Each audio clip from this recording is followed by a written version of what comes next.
Everything from overlanding in your stock rig to full-on LS-powered 2 buggies on stickies.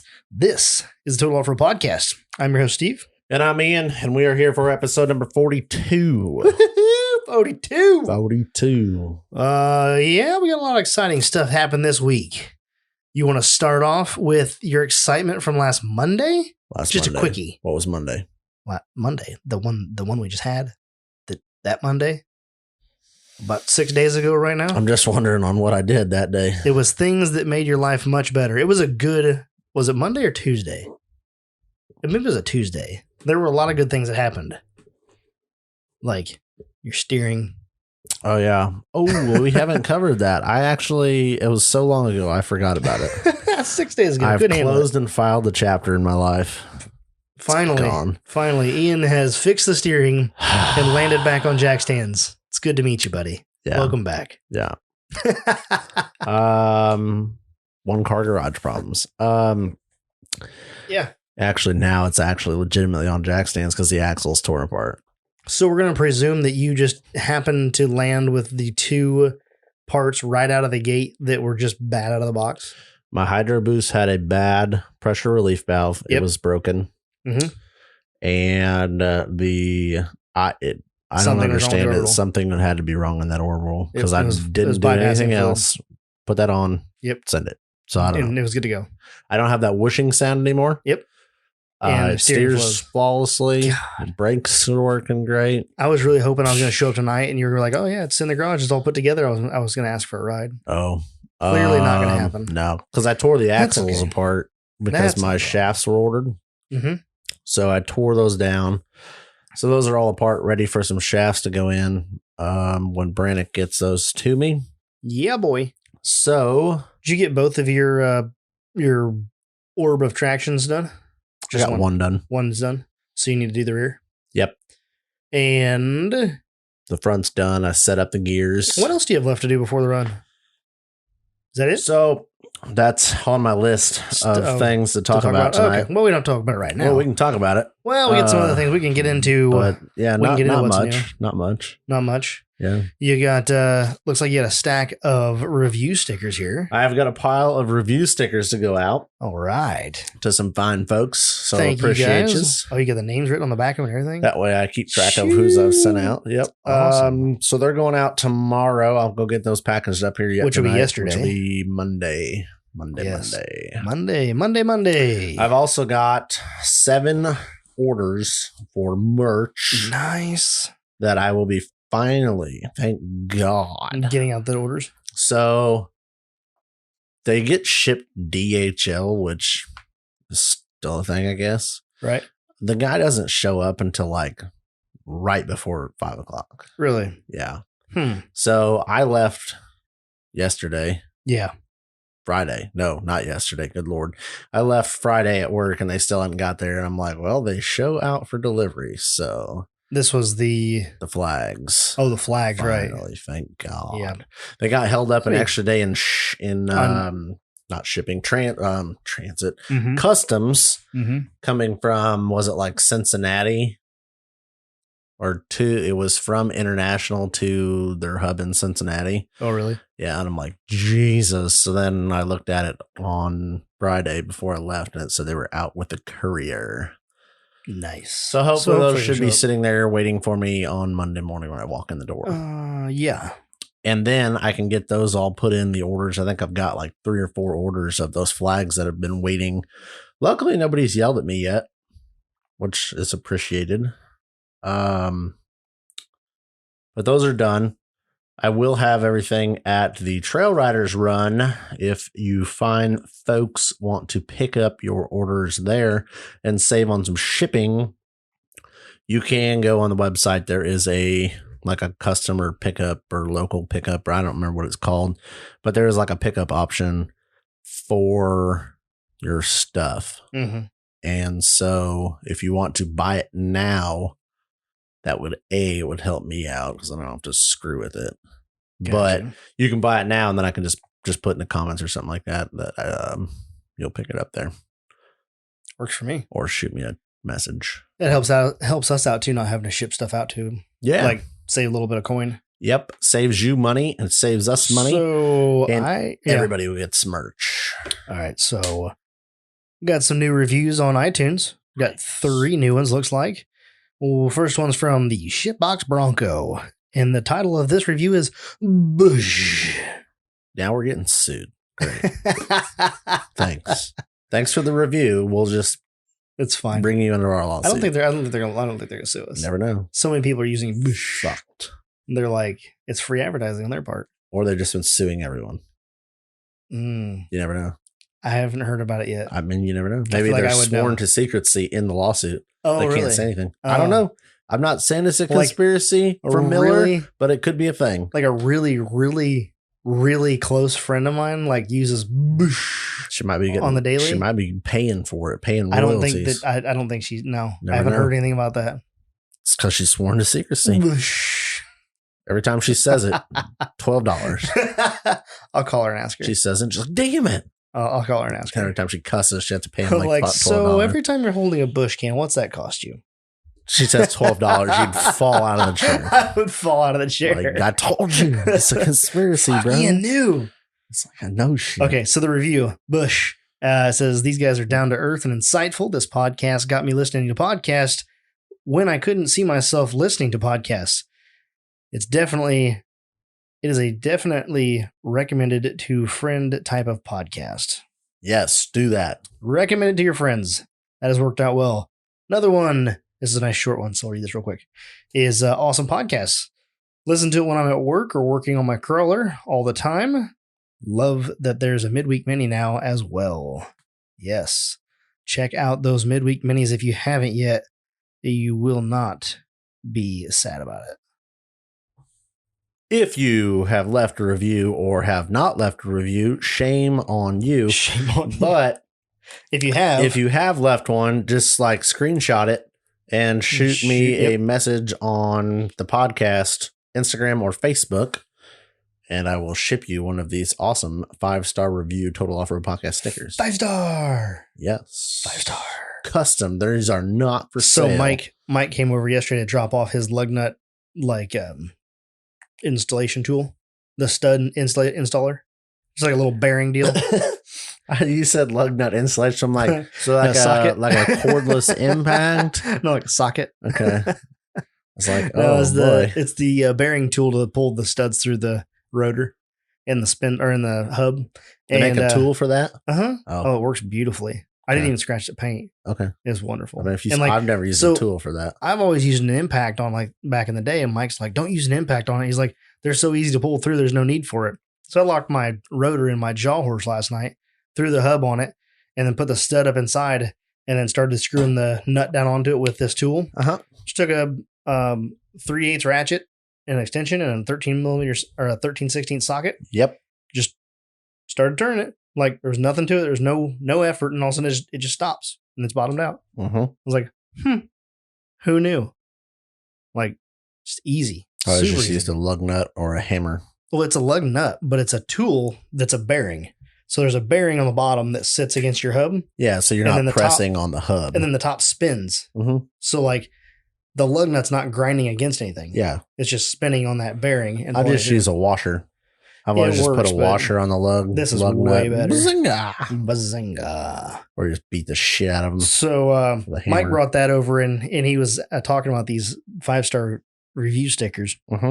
He's like, well, what is the deal with those 5-star stickers anyway? Or no, I said something to him about the new merch that's coming in. And he's like, well, I'll totally be interested as long as it doesn't have 5 stars on it. I'm like, well, no, it's not going to have 5 stars on it. He's like, oh, yeah, I saw you guys as 5-star stickers. I thought that was pretty presumptuous. You guys thinking that the podcast is a 5-star podcast. And I was like, well, it is. It is. So fuck you.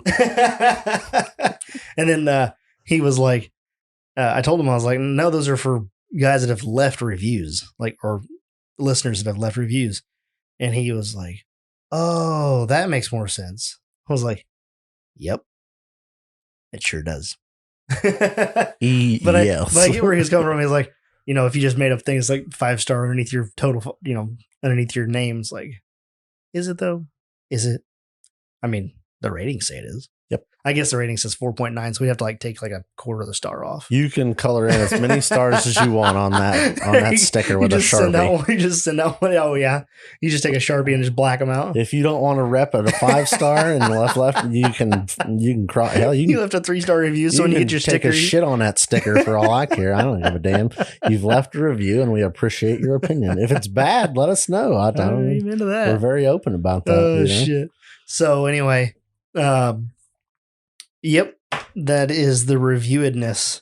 So that was my story about the leave a review, take a screenshot, send it to us, and we'll send you a sticker. Or 5-star. You could post it and tag us in it. That would be epic. That would definitely. That might get you extra things. You never know. Well, maybe. Never know. Could be something. Another thing we got going on is I didn't know this because I hadn't been checking it. It's not something that we push very hard on the podcast, and I don't want to push it on anyone. If you feel so inclined, then please do so. But if not, no big deal. But what it is our Patreon page that we mentioned way back in like episode 3, I think. And the Patreon page, I haven't done a lot on there because we don't push it, and therefore we don't have tiers set up or anything like that on there. But we do have some new patrons on there, and I just want to give them a quick shout out. So first off, Lenny LePage, thanks so much. You were our first patron. I didn't even know you were in there. You didn't say nothing to me about it, and I didn't see anything about it. And all of a sudden I logged in. I was like, oh, we have a patron. So I need to look back and find out how long Lenny's been on there. And then now we've got 3 new ones. We've got Andrew Danger Zone. We've got Ryan Tanner and Jeremy Wilson, 8-Leg Pigpen. So thank you guys so much for jumping in there and being a patron and helping support this podcast. It really means a lot. We like doing the podcast, everything like that, but the outgoing money that we spend on it is it's taxing. So it's good to have less money I can spend on my buggy. This is true. It's less money I can spend on my baby or my wife. Bills. Buggy life, bro. See how it's part of less money we can spend on merch of your life. Yeah, that's the truth. Merch giveaways. If we took all the money we spent in the last 8 months on this, what could we give away? Nice shitbox. A new car. A new shitbox. Give a shitbox on. In Moab. Yes. So anyway, we really appreciate that. If you guys want to go check that out, the address for that, I believe, is www.patreon.com/Total Offroad Podcast. Let me double check that and make sure, because I wasn't smart enough to put it in the notes, because that's my life. The other thing you need to check out is the TrailRiders page on Facebook. Answer the questions. Just plugging it all. Let me say it again. Answer the questions. What questions? Hey, one more time. Answer the questions. Yes. Answer the questions. You'll get in automatically, and you will join in on the fun conversations. I like it. In other news, the TrailRiders run is coming up quickly. It is October 17th. And 18th at the Badlands in Attica, Indiana. Make it there. There's going to be a few people traveling in from decent distances, which is exciting. It is. We are camping. We are camping. We will be there both days. Maybe Friday. TBD. The other thing with that is there's a new development on the TrailRiders run. Yes. Yes. What is it? There is rumored to be coffee. Well, there's going to be coffee. That's, no shit. Free hot dogs. There might be a free weenie. A free weenie? There is rumored to be a chili cook-off in the works. Oh, God. Yes. A chili cook-off? A cook-off. I had heard that somebody was planning to make chili. I didn't know we were doing a cook-off. It's now turned into a competition because, why would we not? I'll tell you, here's how you win. You ready? Your chili has nuggets in it. Nug chili? Chili nugs? Chicken chili nugs. So yeah, I think a couple of people are like, "Oh, what if we did a chili cook-off?" And I'm like, "Yeah, yes." What if you didn't do a chili cook-off? How about that? I would still eat chili from someone. It's up to. I would make my chili, but like making a pot for like. Oh, I'm not cooking damn thing. I'm just saying, like 6 bowls of the chili that I used to make, that I have made in the past, was like $50. What kind of fucking chili do you make that costs $50? Banging. No. It had all kinds of stuff in it. Nope. Good and stuff. a fucking It's good chili. bougie chili. It was bougie chili. Good it was literally, I think Lord. on Google, it was like the world's best chili recipe. Bro, or we something put like some that. ground beef and shit where we come from. Well, it had ground beef in it. Yeah. Maybe What the fuck sirloin. you else putting in it that's cost $50 for 6 bowls of chili? Beer. Beer. You put $48 in beer in this $50 chili. $2 worth of Good everything else. shit. I don't remember what all was in it. It was like there's like peppers, onions, seasonings. You had to buy like there's like three different types of beans in it. There's all kinds of stuff in it. It was good. It's good chili. Like I the don't know. flavor's I'd have to killer. try this $50 chili now. I feel like you should make it. I will see if I can People find the are recipe. now going to want to taste your $50 chili. Oh, Sorry, you shouldn't open your mouth. I don't know if I have enough pot. What Like, the hell does that mean? I don't know if I have a big enough pot to make enough chili for everybody. You're just going You to know have what? a little sample of it. Yeah, in sample. That's Yeah, all you because like need. the bowls that I make, like Yeah, bowl. well, bro, I eat a bowl of chili. I fill the Bowl. bowl full, and I'm like, where do I put all the chili and the onions and the crackers? And I'm like, I need a fucking cooking bowl for this. That's what you need. Yeah, But no, like I figured we'd have some. I could bring some like I don't know. I want to say styrofoam, but like paper bowls. It's definitely getting to be chili season though. Oh, definitely, it's going to be Excited. chilly weather, and I that's where want- the concept comes. My wife's making cornbread muffins. Oh yeah, So for we're the gonna- run, for the run. Yeah, Oh, so we're gonna have a bunch of cornbread I muffins. wish my wife was going. And so I don't know that it's an unofficial chili. It's not an official chili cook-off, Unofficial chili but cook it's an off. unofficial chili cook-off. I like it. So I don't know what I the hope. winner gets. I hope some of you High people can five. make it. I hope we know that there's what like 10 or 15 going right now. There's a pretty good number of I haven't- folks. I haven't looked at the official. Before I forget, Is Sticky Patreon. going? I don't know. Because I think this is our moment to call him out Ooh, and that'd be like good. reel the fish in Yeah, to lock him in. you know, Big Sticky will be in attendance to the TrailRiders run. And if you like that idea, tag him in it on Facebook. yeah. Not Facebook, Instagram. Wheeling 2 weekends in a row is where it's at, buddy. Yes. You gotta you do the fan ride one weekend and then back it up with the a best fan. podcast ever. Oh God! Right, just boom, back to back. Double, Just bring all double your fan friends. moment. Yes. Bring your fans to hang out with our fans, and we will have a chili Sticky cook-off time. with all the fans. Oh, sticky chili. Sticky chili. I bet he makes some chili. Yeah, I imagine he probably does. Get a pot of chili. I would think. Put it in the back of the Jeep. Drive your ass up here. Let's go wheeling. Chop chop. Oh, before I forget, patreon.com/Total Offroad Podcast, all one word. That will get you to the page. Go check it out. Even if you don't want to be a patron yet, you're not ready to make that leap and throw down on some dough, you can follow us on there. And that could lead you to some content. There may be giveaways. There may be giveaways. And if at some time you decide you want to jump on, you'll already be following us. And I believe you can follow us without being a actual patron. You can just follow the page. You just don't get the content. You just don't get the content, or sometimes like I can release content that comes out early and then we'll drop on Patreon to everyone after so long. Oh, Patrons, I feel you. non-paying patrons included. Yep. So, But go follow us, There like, may be some why not? giveaways coming. you can jump on at $1, $5, $10. You can make $1. a one-time donation. Your call. We don't judge anybody. Like I said, anything that you guys put towards a podcast, we're just going to dump back into it and try to give you the best show and the best experience that we can. I like giving things away. That's a lot of fun. We have a Like, it's whole fun. table over here Yep. of like Giveaways. sponsored things. goodies that we're just looking to give away. COVID wrecked our Plan for that. giveaway plans this year. So I think the Patreon is going to be our new avenue for our giveaway setup. Yep. And we'll be doing stuff through there. So like I said, if you're interested, go check it out. I'm not going to shame you if you're not a patron. Well, no, we will though. Ian will shame you. Yeah. Okay. It comes from one side Do of the you table. not like the giveaways? No. All right. Well, then too bad. Stay out. Yeah. Go away.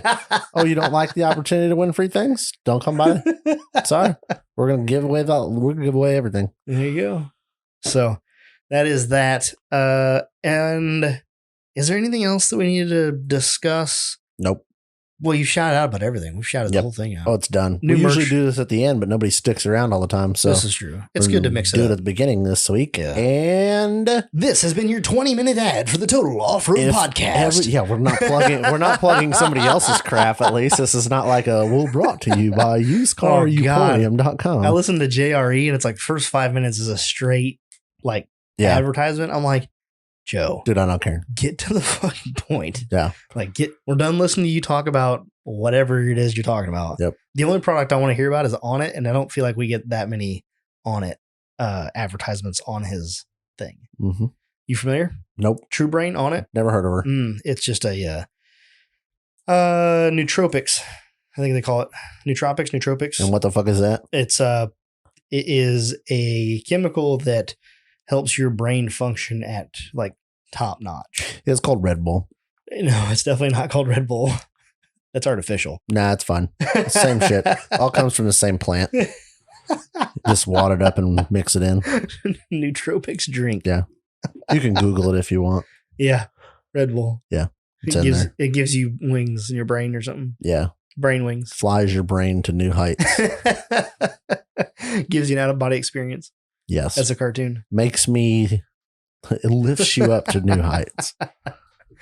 This brought to you by Red Bull. You wish. Oh, you wish shit. they were putting the bill. That'd be great. That'd be great. Peach Red Bull case. Yes. Thank you. Bye now. All right. So let's get back to off-roady things. Did you go wheeling this week? Yep. You did? Mm-hmm. Nice. In the backyard? I might have clipped the grass on the way out the driveway one of these days. I don't remember. That's off-roading. Half the driveway's rock. Yeah, well, that's technically wheeling. Mm-hmm. No, that I part didn't counts. go wheeling this week, but I just figured I'd ask. I was going to go wheeling this week. I didn't get to go. I got my steering done. Yes. I kind of forgot about that. Like, What? not to lie. Your steering? Yeah. That's crazy. I blocked it out. Yeah, you're just like, okay, I'm done with that. Yep. Just close that chapter and never revisit it. Hopefully. Yes. I'm excited that you got it fixed, and just because you were like, I was done. You're with on it. a downhill spiral. Yep. Yeah. You can only change so many parts on something before you're done. Yeah. With little to no help. And there's like no diagnosis on that Yeah. either. It's like, well, Yeah. we'll just replace Well, no. this. Okay, done. Next. Thanks. Yeah. Oh, let's replace this. Okay, done. Thanks. Well, because you changed Well, how the about this? pump, the Hydro Boost? and the orbital. Yeah. And they were all brand new to start with. Yeah. The pump The pump was brand new. Jesus. I don't think there's anything wrong with the pump, but Oh, you think the pump was okay? God bless Everything else was. PSC for warranting it out anyway. Thank you, PSC. Thank They took that bitch, threw it in the shop, and they're like, "Hey, check this." And the guy pulled it apart, looked at it, goes, "It's fine. I lubed and sealed everything and throw it in a new box." Yep. That's probably exactly what'll happen It's to the. it's a refurb. That'll exactly what'll happen to my orbital too. So sorry about the next guy that gets that, but what do you do? Oh, let's hope that they actually fix it. Well, they're sending it to their supplier. So Oh yeah, well they'll probably refurb it and make sure everything's good. I don't Somebody get was saying that every now and again when they put one together, they may clip a O-ring. It didn't get enough lube on it. Shit happens. Always it just put doesn't extra all lube need on to it. happen to me at one time. Oh well, it has. Hopefully that's the end of it. Yep. Did you order any race lines? No. Damn. The problem with race lines Did is you I don't need see- like I have bead locks. Did you see Brad's new race lines? Yeah, God, that's it makes exactly me what I want want. those. I want that in orange. You want that wheel Mm-hmm. with The an orange Avenger? face? You want the orange face with a polished ring and a polished lip? I think so. Yeah. Isn't that what is his name? I can't think of it now. It's a damn it. I can't remember it. It's one of the Flex Rocks and Rollovers guys. I believe he is. Oh, I don't know. And they're custom. He owns damn it. This is why I need that on it shit. Or you just if you had Red Bull. crashed I a needed Red, a Red Bull. Bull before Yeah. this. Okay. I would have done the same thing. It is the custom shop down there in Tennessee, the off-road shop. Sticky's screaming at the phone right now. There's about 12 people that are, but it's not me. Brad included. So anyway, I'll this figure it out guy and let you know. has some wheels. Cool story. Yeah, bro. orange wheels. Didn't you see it? Nope. Okay. But yeah, no, that's what I want. I want the Avengers with an orange. I just want to powder coat them orange. Mhm. But I have MRW bead locks, so I don't really need Bead locks. race lines. It's just kind of like you're balling if you're on race lines. Mhm. But honestly, it's probably going to get some Vision wheels from Go Forth Tire. Yes. Because Some they're really good Visions. price. And let's be honest, aluminum beadlock is an aluminum beadlock, which is better than steel. So Is it though? it's lighter. I still don't know what my buggy weighs. I need to figure that out. Yeah. When I get my axle shafts put in, I'm going to take it to the scales and drive her up there, see what you got. The only reason I went to aluminum beadlock is one, I wanted a 17, and two, I own a polishing company. I feel like not having polished wheels on your rig is like I don't know, blasphemy or something. No. It's just not good. No. For a guy that owns a polishing company? Yeah, but are you trying, is it your advertising vehicle for your polishing company? No. I can definitely write it off if it is. But it's not. But it can be. It needs to be completely chrome if it is. Not a problem. I've got a fender that's already started. Chrome vehicle. Chrome vehicular. Yeah, I don't know. The only reason I would go to them is just because they're lighter and they're cool. But I mean, I really like the beadlocks I have now. So I think, and that's what I was thinking that the other day when you were talking about aluminum beadlocks, and I was like, I don't think that aluminum beadlocks would look, they won't look bad, obviously. Some orange, but I love how your rig looks right now with the black and orange ring, with the black wheel, the orange ring. Like it just looks awesome. It looks like it flows, like that's the why color. I'm not like, oh shit, I actually want to buy beadlocks or race lines. You're like, I want to, but I don't need to. Ideal, perfect world, I'd buy a set of Trailworthy Fabs, double Ds, the double 17-inch beadlocks. Mm-hmm. But them bitches is pricey. Nothing like getting off on a tangent. Pricey. Oh my God. Other than that, I feel like, and I don't, what is it? Hooker Motorsports. Oh, that's Sticky's buddy. Yeah. Yeah, that's what I was saying. Sticky's screaming at the phone right now. Yep. And I can't remember the owner's name, but anyway, the dude that owns, one of the guys that owns Sticky or that owns Hooker. Get it together, man. I'm working on it. Get you a Red Bull. I can see it. I can't. Can I? Nope, that's not it. You need to snort a. Can you Andrew snort Bailey? Red Bull? I don't know if Andrew Bailey is the owner. I think Andrew Bailey is the other guy. Andrew Bailey is the other guy. That's the other owner. It's the other owner than that one. It's the one they went on 24 Hours to Hill and Back with. Yeah. Yeah. Yep. So anyway. The owner. No, stop that. I feel like I'm forgetting something. What are you forgetting? I don't know. Things you did? No, things that I need to do before this trip. Like my to-do list is very short for what I need to do, and that concerns me. I have found it. A lot. Okay. Now that I've found it, the whole reason I was trying to get this is so I could show you the wheels on Brent Rockwood's rig. That one. Is that? Yeah, that wheel. That wheel. That's in a 20. Yeah. I think that would look killer on your rig. That's what I'm going Orange with the black. Mm-hmm. Look good. Yep. All right, go check out Brent Rockwood on Hooker_Motorsports on Instagram to find a picture of the wheels that Ian needs to have on the Bugatti. Yep. But sorry that took so long. Sometimes I just don't work out. Probably end up with some Vision beadlocks or Vision wheels. wheels. You think so? Yeah. They're cheaper in race lines. Race lines are fucking expensive. They're not that bad. 500 a wheel? Yeah, but. Well, for 17s, 20s might be a different story. Yeah, I ain't buying no 20s. I think if I go to a 42, I think I'll go to a 20. I would really love to be on a 43-inch tire with a 20. I think it looks fucking gorgeous. It does. The 43-inch stickies on a 20, like what Scott Grubb's running. Ian Johnson's running the same 43 on a 20. They're on 42s now, aren't they? I think he's on running a 42, but they're on it's crawlers. A 20-inch wheel. Yeah. Right. Looks so good. So good. Why is that? It used to be like 15s were the shit. Because 15s don't clear your brakes nowadays.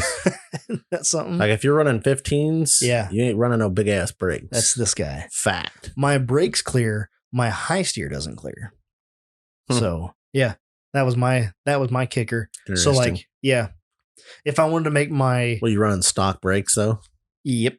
Yeah. Stock brakes. So if you wanted to upgrade a bigger brake caliper, you'd be. Yeah, you'd be up. Well, on a 44, it's like impossible.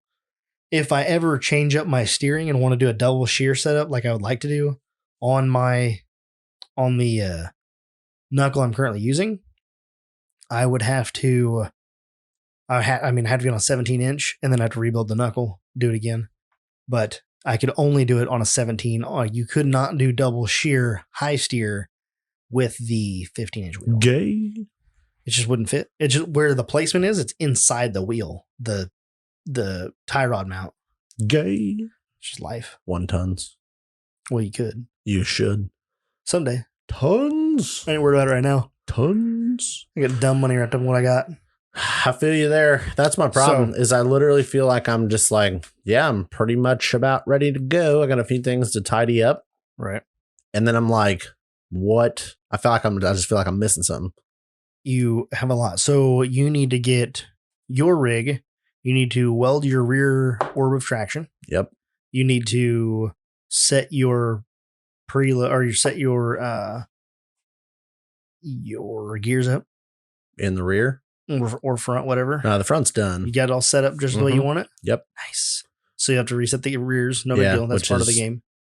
Took 10 minutes to do. I only set in black. I only reset backlash. Yeah, I just set my carrier preload and then set backlash and then send it.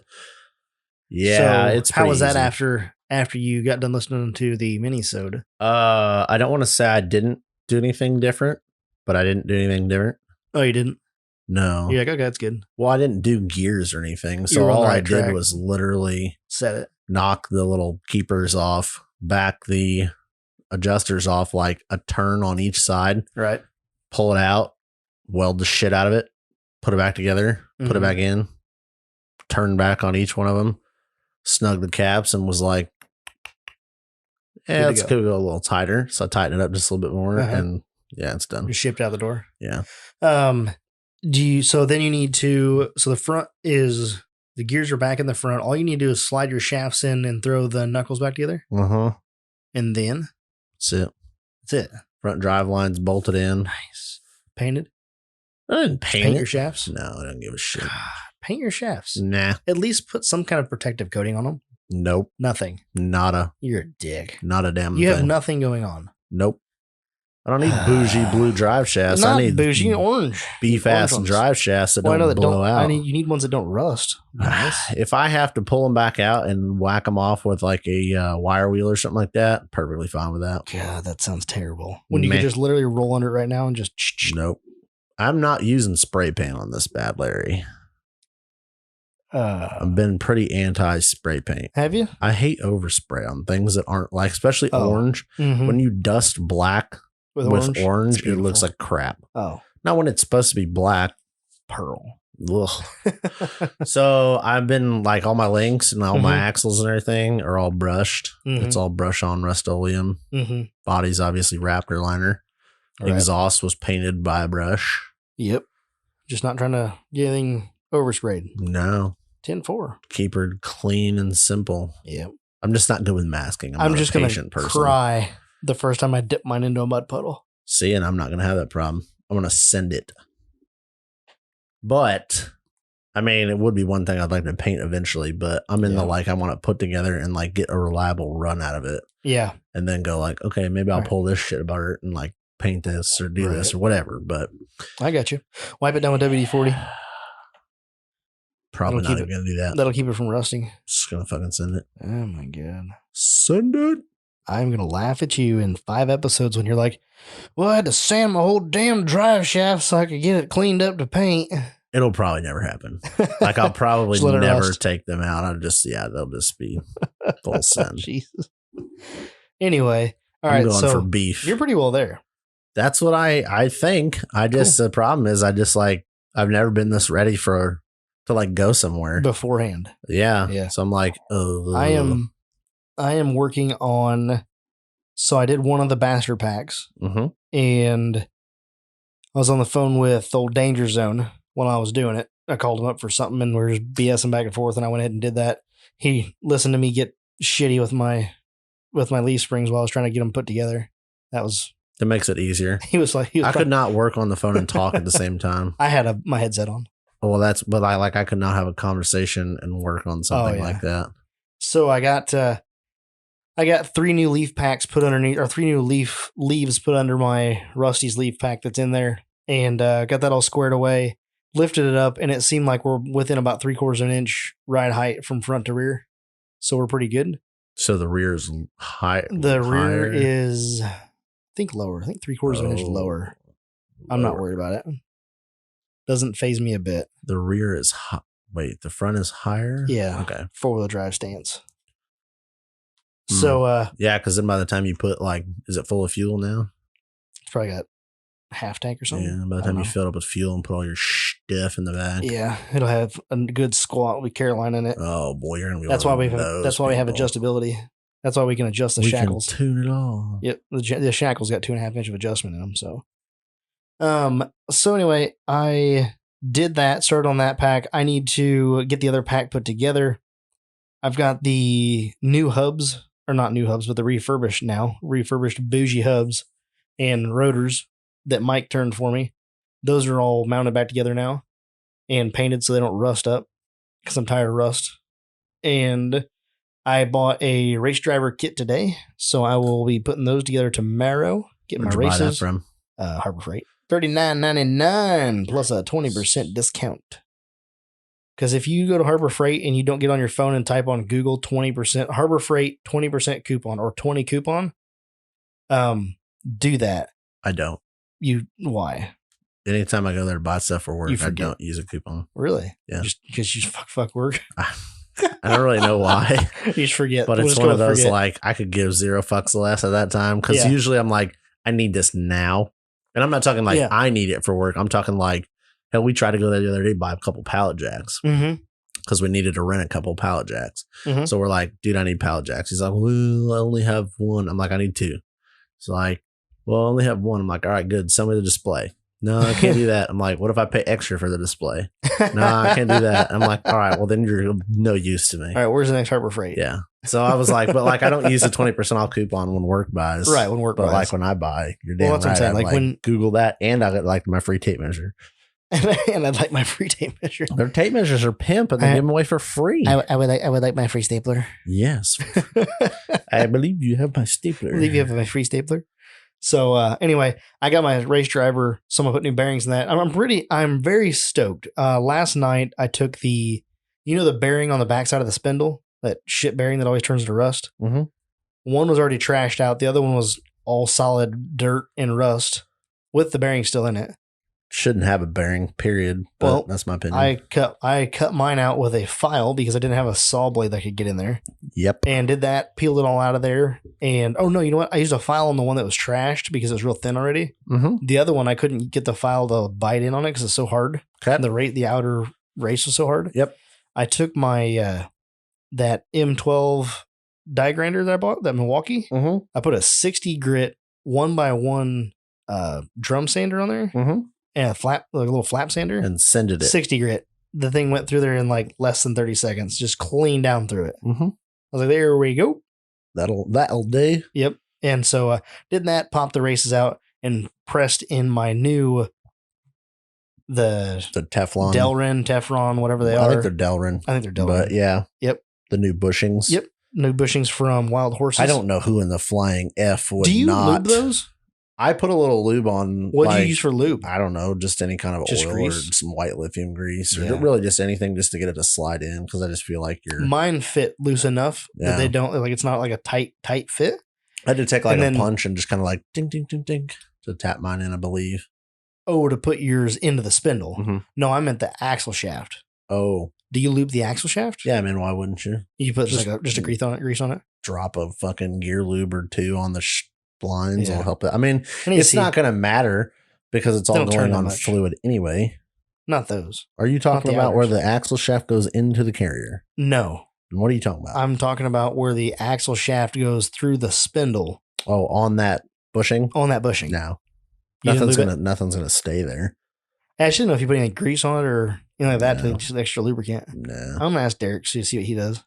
Also. Nah. I'm gonna get a couple of. It's not like you're gonna pull it apart to re-grease that, and there's nothing to keep the grease on it. So if anything, the grease is just gonna attract dirt and dust. I mean, if you wanted to use something, it's all sealed, so it shouldn't use some kind of dry graphite or something, so it doesn't get dusty and attract dirt. I will scope that out. So I have all the factory seals and shims for that. So like, there's a plastic shim that goes onto the axle shaft. And then there's a nice little rubber seal that goes on there. And then that all seals up against that spindle. And so I recessed the Delrin down into the spindle so that all that goes together perfectly. So it's going to be just like a factory setup. Those seals never work. It doesn't matter now because the bearing's gone. That's the thing. Yeah, and that's why those bearings are always trash because those seals are garbage. Well, those seals are probably great for the road. Yeah, and They so probably just work until fine. you get dirt in there and Well, it yeah, just until you grinds the seal dip lip it down out. into a mud puddle and give her the hell. Yep. Yeah. So that's what I mean. Like, you're not going Right. to seal anything with it as far as trying to grease it, but Yeah. like a dry graphite or any kind of PTFE, like Yeah. not something that doesn't attract dirt to it I spent wouldn't hurt. about 30 minutes last night. One of my outer stub shafts, something was marred up on the splines. So with the old shitty mile marker hubs, it just was no problem. It just slid right over it pretty easy. But with the hardened 4340 The nice Yukon ones. hardcores, you couldn't get it on there. Hmm. So I sat there with a file and filed all the edges down on the splines, trying to get those straight, and then cleaned it up really good, and then put a little bit of grease on it. And then finally, after working with it for quite a while, I finally got to slide in and out real nice and easy. Is it very nice? Oh, yeah. Just working on getting all of the little stuff taken care of. New U-joints in the shafts. Got the hubs, the Yukon hardcores all set up. The brakes are turned. I need to get new brake shoes for front and rear because they're fresh turn rotors. Why not put new shoes on it? I need to get a few more things done like that, and then I'll be ready to assemble the 9-inch. It's pretty well ready to go. As soon as I reassemble the other leaf pack. What are you doing over there? Swallowing the microphone. If you get, I wish this was videoed sometimes. I'm glad this is why I do these things. Close the doors. I just want to call you out so it's more fun. Anyway, I need to get the other leaf pack assembled. So get that done tomorrow, hopefully. And then the 9-inch. Oh, and I have to adjust so on my anti-wrap bar, the shackle at the body, the shackle's leaned back at like a 5-degree angle. Okay. Should I adjust my heim joint so it's straight? I feel like I should. I feel like the shackle should be straight down when the axle is in its relaxed, like loaded position. So all I know is you don't want that to invert. It's definitely not going to do that. That's all as far as I know that you need to worry about. Yeah. I feel like, I wonder if, so before when I was driving down the road, I would stand in the throttle, and when it would let off the throttle, the rear end would really like sway to one side or the other. And I'm wondering if maybe that doesn't have something to do with that shackle for the anti-wrap being leaned back. And so like I'm putting load on it and it like changes it or whatever. And then when it relaxes, it lets the rear end like move or something. I don't know. I'm going to assume figure that that your out. leaf spring's being a piece of shit. Yeah. That's the only thing that's going to keep it Maybe from moving side to side. I know, with leaf it's springs. so weird. And it was like, felt like it was a lot. That's probably why your leaf springs are broken. Well, that is true. That's what I'm saying, because I don't think that anti-wrap bar shouldn't act like a link bar, essentially. I mean, Right, it shouldn't do anything, it might really. slightly, but Yeah. the way it's set up as far as swinging down and forward, it should only move forward or backwards. I put some preload on it when I set it up, and I want to say the preload was up. So it's holding the axle at a slight loaded position upwards. Yeah. Yeah. Because it's going to go down. Yeah. Driveline like load is going to cause that to pull down. Is it? Yes. Or is it up? I don't. The pinion wants to climb. I don't know. Whichever way it goes, it wants to go that way. So that's the way you preload it. Yeah. If but the tires, other than that, I mean, it should, because your ball on your heim joint should let it move side to side without putting a load on the axle. I would think. Yeah, it's got a bushing. Really it's got a bushing in the lower at the axle. It's got a heim in the upper at the axle, and it's got a 1 1/4 heim at the frame side. And that should let it flex without putting it. It's not like a link bar where it pushes pressure on it, because that shackle should swing. So there's some weird stuff going on. Yeah, you got shitty leaf springs. I probably got shitty bushings. Well, that's front, also maybe. a thing. I don't know. But combo of issues. I'm not terribly concerned with it at this very moment. We're going to do some reconfiguring when I go to do the new perches, when I switch up to the perches that Steve Mason sent me, because those are a 2-inch forward perch, I think. So it's going to allow me some more room to make some adjustments. And I may end up switching to a Comanche spring, longer spring, and then the center pin's going to move forward an inch or so, but then I can put those perches on and move the axle back where it's supposed to be. 10. So a few things there, but got a lot of new stuff going on with the front end. I am excited because everything is going to be new in the front end except for the calipers and the shafts. Oh, and the ball joints. But the ball joints have like 200 miles on them since they've been replaced. They're tight as can be. And that's about it. Like everything else is new. The driveline is new end to end. All new bearings in, front to back. All new differentials, like new gears, everything. New seals. Like I'm excited about that. Why? Because you've actually like done the proper Like it's all done. Maintenance and building. I don't think I've ever had. I know I have never had brand new everything across the board. We're elevating you to new heights. Oh, it's gonna be. I hope it's gonna be nice. I hope assembly and disassembly and like maintenance down the road is gonna be beautiful. It's like, oh yeah, everything's brand new. It's never bad if you stay on top of it. Yeah. The problem of like what you should be doing versus what you're doing are usually quite different in off-road rigs. Yeah. But if you do it correctly, I never do. You will reap the rewards. You will pay the money. Yeah, you do it right. You buy once, you cry twice, you get it done, and you move on. That's what we're doing. So, yes. I checked my shipping and my beadlock anti-coning rings should be here Wednesday. Nice. Did you see how fast I got that out this time? Nice. What, the Didn't coning? stumble over the anti-coning or nothing. The one thingies. The one thingies. It's usually because I got like 4 things in my head. I'm thinking I'm three conversations ahead of where I am at. Slow down. Have the one they're having, and then we can make and then move on. So, yep, got the anti-coning rings. Will be here Wednesday. Hopefully by then the other 2 wheels are polished and the rings are polished. That's the biggest thing for me right now is getting the rings sanded because they're pretty gnarled up. I also ordered 32 new inserts just in case I have any inserts that are trashed.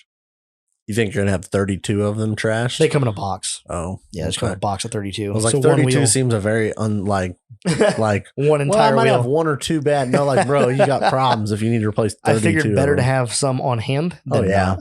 No, speaking of which, I need to take my bolt home with me. So your race now line? I'm back to sticker.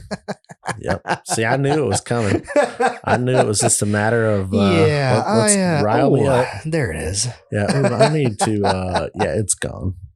I'm back to no race line stuff. That's okay because I'm going to buy some Vision wheels. There you go. Unless somebody hooks me up on something. Are you else. going to buy some Vision wheels and like put the Vision sticker right over the race line sticker on the wall? Yep. Well, I'm just gonna peel the race line sticker off the wall. You take the paint with it. Fuck it. They make new paint. That's what new paint's for. Just don't mess up the big square trail bob. My trail bob. I like race line logo. Looks I do good. Too. We should leave it there. Yeah. At least one of the hosts. It'll stay up there. Yeah. But I don't know. But it's on the side wall. It's not on the sponsor wall. Vision will be over here. Vision will be up on the partner wall. Yeah. I don't know. It's the problem is I can get a really good price from Scott on some wheels, and what don't they do that race lines do? You know what I mean? Nothing. They don't have inserts. I mean, if you're asking, that's the one thing I like about race lines.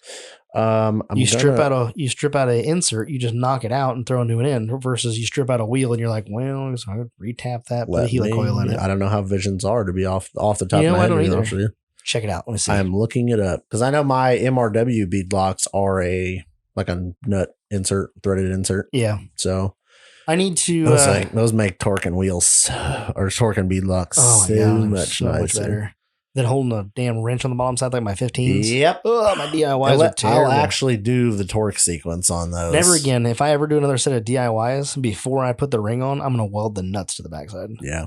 Because why wouldn't you? Because it'd suck ass to get back there to weld it on straight. And then the problem is with welding the nut on, if you're slightly off. But you won't be. You put a bolt through it. Yeah, but you have a 16th of an inch or a little play on that hole. Right. So you'd almost want to have to torque it down. But the problem is it's like a nut cert is perfectly centered on that hole. A welded nut is just slightly off or slightly. Well, it shouldn't be turned any, but yeah, I get what you're saying. One or two little I tack this one sideways. Just put a shanked bolt through it until it tightens up on the shank. Yep. With the appropriate amount of washers or whatever you need. You should just scrap these, and you know what I'm saying? I mean, I'm not going to do it, but if I was ever going to do them again, that's how I would do it. I would weld nuts to the backside. I would take the time to do it because you should just be able to put a threaded nut zert in a hole though on a DIY. Oh, you definitely could. That's what I mean. Oh, you definitely could order nut zerts and throw them in there. That'd be sick. That's a game changer. That would definitely be a game changer. And if you're doing DIYs, make sure you put your anti-coning spacer in there. Build something. I did mine out of 1/2 inch. It's like 1/2 inch bar stock, not bar stock, but like strap steel. It all depends on the thickness of your wheel or your tire. Your tire. I mean, but where Your I put bead mine, thickness. it turned the ring into a clamp the other direction because I put it all the way at the almost at the edge. So like it's like within a 1/4 inch of the inner diameter. And I put the ring all the way around. There's just one little gap in it for it to let water out. And yeah, I haven't had any troubles. Like it's been my beadlocks. I had one leak, and that's the one I had to flip around the other direction. And I flipped it and it doesn't leak. Like they're perfect. So for my first set of DIYs, I'm not complaining. I never had too many problems with mine. It was just not. That's a pain in the ass. It just sucked. Yeah, holding a wrench on every single one of those, versus just taking an impact and just zipping them all down. What'd you find? Did you find it yet?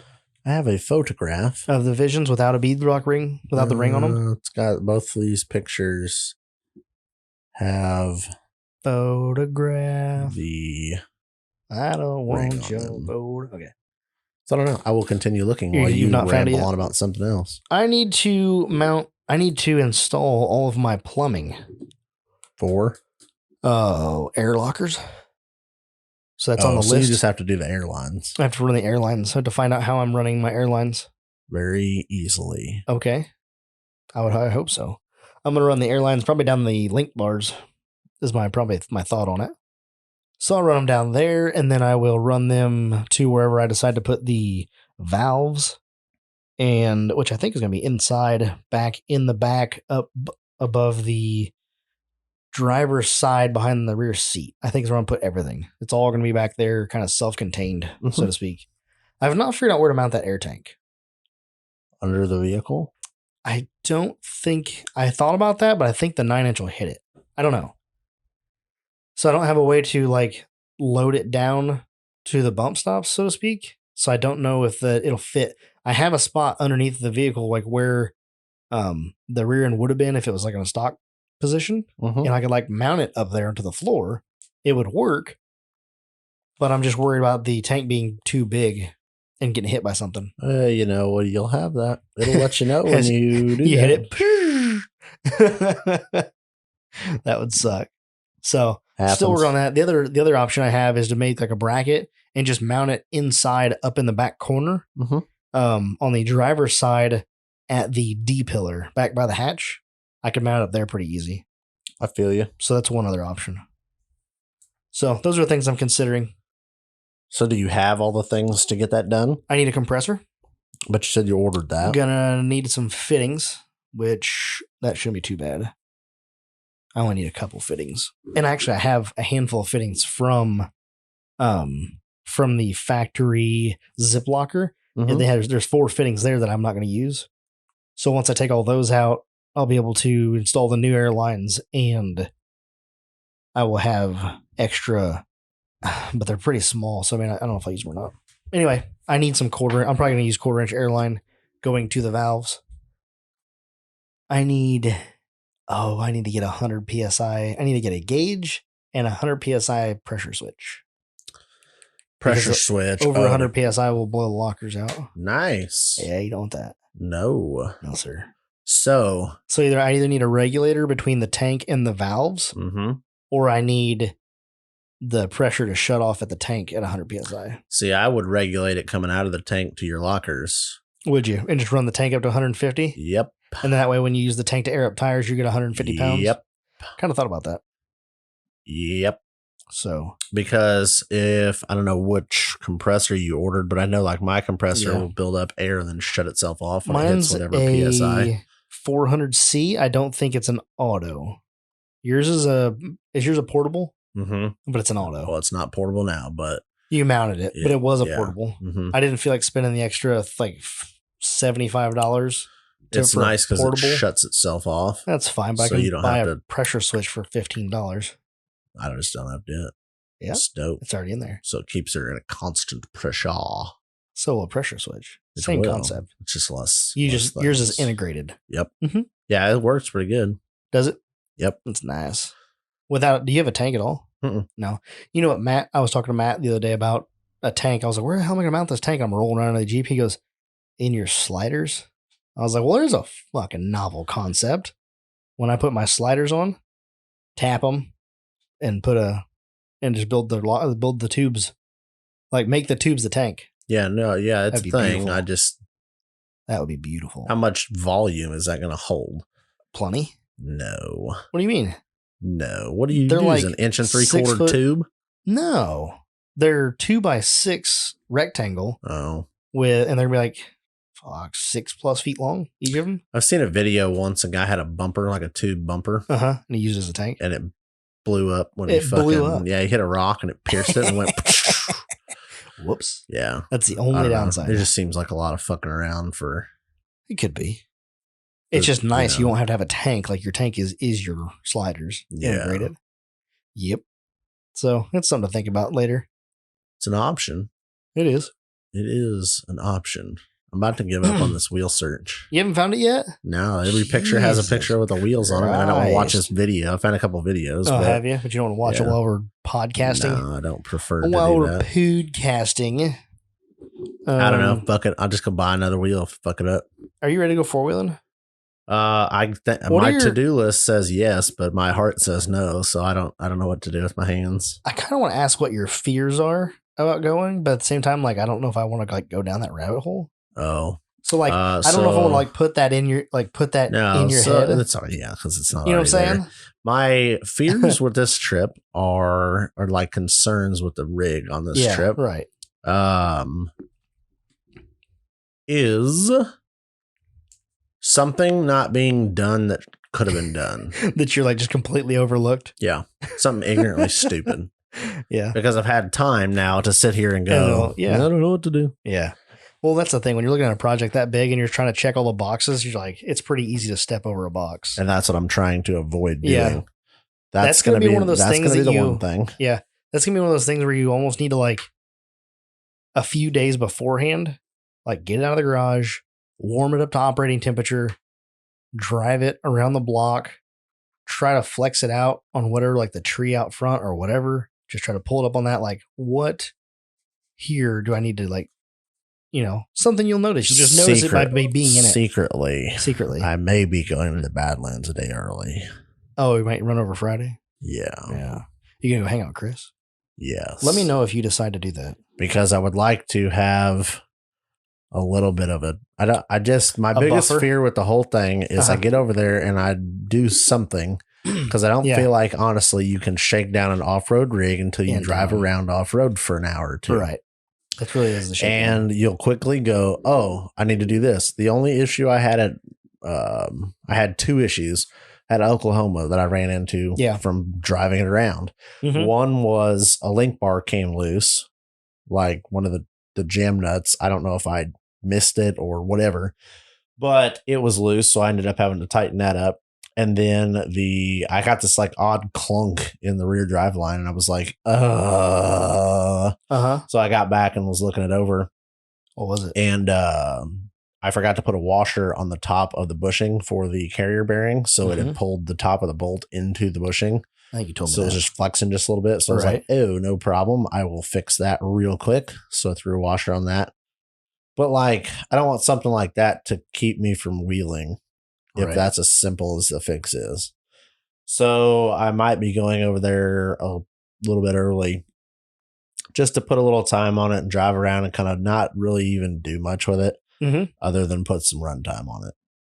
Because that's my biggest concern is if I'm going to find something that's like, really, that's my issue today. Like, it's not going to be something ridiculous, but if it's something stupid, I'd like to correct the issue.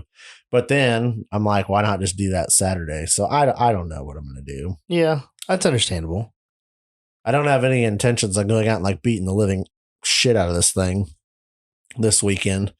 Just because it will be the first time it like goes wheeling, not like just literally drive shake down, like drive it out there, scope it out. You'll get comfortable with it, especially if we're there for 2 days. Yep. I found a picture of a Vision wheel here that I can see the studs coming through the backside of the wheel. It looks like there's something attached. It looks like there may be a nut zert. I'll have to just. I should Hold on. watch this. I'm I'm right gonna shoot here. a text message. Oh, hold on. I'm about to open that up right now. Oh, you're gonna ask somebody? Okay. There's definitely something on the backside of that. Looks like a nut. It looks like some kind of nut zert, some kind of insert for the thing. So if that's the case, then the only thing that Raceline has going for him that Vision doesn't is hold on while I think of something. The name has race in it. That's how you know they're Has winning. Go Fast. It has Go Fast in the name. That's how you know. Yeah, I don't know. That's where I don't need aluminum bead logs. It'd just be badass to have some aluminum bead logs. See, I feel like I should have painted my D windows black. Oh my lord! On my race lines? You should have painted them bougie blue. I think that'd be too much. You don't know till you find out, dude. Did you see the picture of the race line with the bougie blue center? Mm-mm. You didn't see that on the chat? May have. I don't remember. Hold on, let me pull it up for you. If you're a patron, you would have gotten this picture. Oh, okay. God. Yes, I have seen that. Okay. But I think the windows look good bougie blue. You think so? Yep. I feel like it'd be too much. I could do the spare. You could do the spare and That's see what how I'm it saying. looks. Do the spare and then voila, there you go. If I don't like it, I can just strip it. That might be. I don't know. I feel like that's so much blue. So much bougie in one wheel. But then again, that orange on those other race lines looks good. I love color matched wheels on an off-road rig. I feel like it's the final touch, but at the same time, it's like, I don't know. Certain rigs it looks pimp, certain ones it doesn't. I mean, it's like anything. And of course, Yeah. you get two people on the same rig, and they're going to have both of them have their opinion. whatever Yeah. opinion. I don't think I'm going to go hog wild this round and do it. Not unless everything's done. The Jeep's just sitting in the driveway, done, and done. Dude, Even then, if I still you've painted your hubs, you've painted the down. word Yukon in your lockouts. Like, you don't want to go overboard. You've passed overboard. That was Mike and I messing around. I was like, watch this. And he's like, are you going to paint the Yukon blue? Looks at Jeep on jack stands. Why, yes, I am. Yes, It was I raining. am. It was raining. That's my excuse. I was there already. What do we got? Like, hold on. Let me look this up real quick. 13 days. 1, 2, 3, 4, 5, 6, 7, 8, 9, 10, 11, 12. 12 days? 12 days. From today. Yes. So, podcast Tomorrow time. you have 10 12 days. Tomorrow. Monday is 12 days. Monday's 12 days? That's fine. So when the people hear this, I got this. 11 days. 11. That starts to feel very real. Now you should see that painting Yukon is like, it took 5 minutes. That's 5 minutes. It was nothing I could do outside. You never know. No. You could have done it. No. Tarp life. Tarp life. Tarp garage I life. didn't feel like going to get the pop-up out. I don't even know where I put it. I had it out for the event. I think it's back up. It is back up in the attic. I'm not getting it out. Not when tomorrow is supposed to be decent. Tuesday is supposed to be really nice. So I'm just going to do it all day tomorrow, mostly. Spend my whole day tomorrow putting it all together. Be awesome. Not tomorrow for you guys. Yesterday for you guys. Anyway, back to the show. So Did you get text? Yes. What'd you hear? I think it's threaded. It's threaded into the aluminum wheel. They think the bolt is? Yep. Boy, it sure didn't look like it from the picture I saw. Well, what do you think? We're consulting another expert, so stay tuned. Did you not just message Goforth? No, I don't have his number. Of course, you just messaged Shelby, right? I just called their shop. You know how far Shelby is down the list now? It's on because the he's got TrailRiders? kicked out of Facebook. He just started some new job stuff. He got locked up. Yeah, then he got locked in Facebook jail. Yeah, same as Daryl. I don't know. I haven't been on Facebook here very much lately, and it's been nice. Daryl got kicked out. He couldn't comment on anything live or anything like that. I watched Shelby's live feed and thought that was epic. And then at the end, I told him I did the Shelby sucks. Like an hour later, I get a message from Daryl and it says, "You're my hero." Well, because he got a 30-day sentence, but he got out on probation after like a day, and it's like, You need to try harder to get put back in jail, I guess. Did you sucks the zucks or what? Yeah, like how did you get on probation? Blast him off real fast and send it. But I got probation. Whatever you said, there was a lot of other people that said worse, and you're just like, yeah, cut that one loose. We don't have time to have him in here. I thought that was pretty funny. It's like, well, because Daryl like comments Shelby sucks on every single post. Yeah. And then finally it's actually Shelby's post. Yep. And I'm like, oh, that seems unfair. We can't let it go without saying. Do those two know each other? I would know. Like, knowing my internet friends, I'm going to go with a no, but that I'd almost have to. But like, did they meet via the TrailRiders page? That's what I want to know. I don't know. Like, I hope so. I feel like I hope they have a long-standing relationship, and like this didn't just get started. Maybe this is how it starts. But maybe this is how it starts. I don't know. We'll have to find out. Tune in next week. Tune in next week. Because I'll get a message on Tuesday. Yeah, we will. We'll know about it. I will. Quick. We'll get the backstory for you. Yeah, well, we should know probably pretty early in the morning. So again, go get on the TrailRiders page so you can find out. You will know. You will know. You'll be listening to this. You're like, oh, and you'll jump on the TrailRiders. Like, oh yeah. Let's see. When does this? Let me look at the calendar and make sure I don't miss. I just had a thought. So this podcast. Podcast. So you remember? I don't know. I think we've talked about it before. How Sean Cross is doing his like cross country excursion in his big ass epic rig. I think it's called a rig. I don't know what that thing. Car, boat. Land yacht. Because bougie people have yachts and she's bougie. Oh, she is. I love that thing. I should definitely get a spot on there. I should buy a spot on there. It says bougie XJ, bougie blue XJ. Oh God. We are going to have a nice big fat logo or 17 on there. And he leaves, I think he's supposed to leave the 10th of October. So this comes out on the 6th. So make sure you follow him on Instagram and Facebook. They're supposed to do a bunch of live stuff. I completely blanked on who's doing some more live stuff and covering it. You already got in the sticker? Yep. That's awesome. It's already done. It's on the car? I believe it's in the process. Nice. Offroad Lifestyle is covering their stuff also. Oh, really? His adventure also. Oh, that's where we got the decals? Yes. Nice. So make sure you follow them. Make sure you follow Sean Cross on Instagram and Facebook. It's going to be pimp because he's driving this. I don't know what I don't even know what year it is. Like, I don't know enough to know what year it is. I have a question for you when you get done with this topic. Do you know what year it is? What? The car? What year his car is? Late 80s, early 90s? I don't know. I didn't check it. I don't. You don't ask what year something like that is, but I feel like right now I'm like, it's 81, 82, 83, 84. So it's an old 85, 86, like 87, 88. Square body. I don't even. Is it a Merc or a Ford? I think it's a Ford. Lincoln? I don't know what it is. It's got a Ford motor in it. I know that. Oh, yeah. But it's got some big ass like military tires on the back and some like 40s or something like that on the front. Solid axle, like Sawzall fender flare or fenders and shit. The front tires look like stock. They look like midget car tires with the big ass like 46s or whatever they are on the back. What's his Instagram? I don't know if I follow him on my personal. I don't know. Is it Sean Cross? It might be. I know I always follow. Nope. Don't believe it is. I don't know if he's on Instagram. I think he's just on Facebook. To be honest with you. Yeah. You told them to follow him. I'll just follow him on everything. Yeah. Just look up Sean Cross on Facebook. Just do it. How is he not on Instagram? That's what I want to know. Don't know. You know who else is not on Instagram? Who? Shelby. Really? Figure that one out. I didn't know. Yep. He needs to get on there. Is Offroad, what did you say it was? Offroad Lifestyle? Offroad Lifestyle, I believe. Offroad Lifestyle. Yep.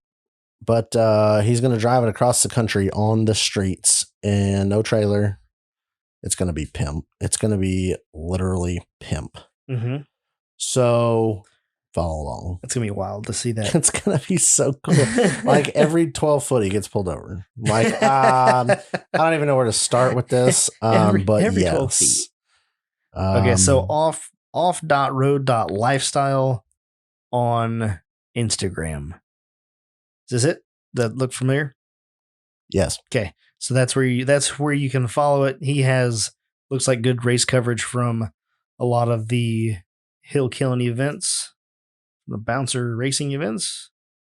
was hoping to maybe catch a picture of Sean's car on here, but so far He is going from Texas to New Hampshire. Jesus, what's the deal? Just 1 day, 2 hours. Yeah, it's just a trip he wants to take, and he's always wanted to do.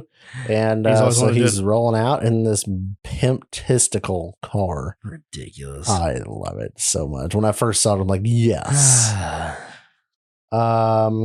He's got a 351 Windsor in it. Cam, intake swap. He just got that all done. New motor, freshened up. Put in the car. Looks like a Lincoln. Do you remember the Mean Bean rock bouncer? The Pinto, where the guy took a Pinto and put it on a rock bouncer chassis? What if I show you this photograph? Oh my. You don't ever remember seeing this? Yeah. That's it. He built that. That's Sean's? Yes. I feel like maybe I remember that. Yeah. So he's got this thing with putting cars on. That thing broke the internet when it dropped. It was awesome.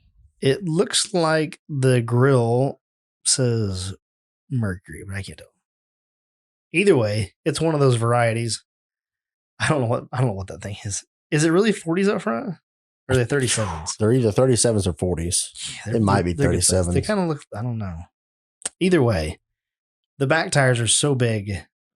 It's just ridiculous. I'm excited that he's going to drive it across like that far across country.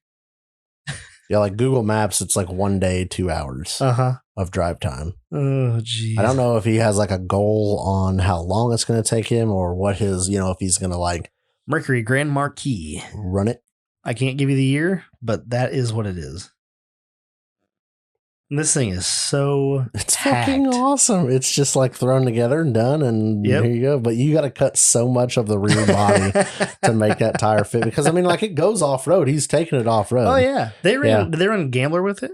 I don't know. They ran something with it. It was some race that they did that busted does have 40s in the front. Oh yeah, Grand Marquis 4x4. There it is. Got some permanent mud bogging. Jesus. There is a busted knuckle films. In the front? Yep. There's a busted knuckle video on it on the internet, so you should be able to find it. Oh boy, your phone is interrupting with my. The car's name is the damn plug. You always got it plugged in. Well, it's an iPhone, and battery life is terrible. So it's always causing the issues. What else you got? I'm ready to go four-wheeling. Damn phones. They're garbage. Can we get some non-interference phones? What? What? I don't know. That's what are my concerns? So yeah, what is your like? When are you planning on having it done by?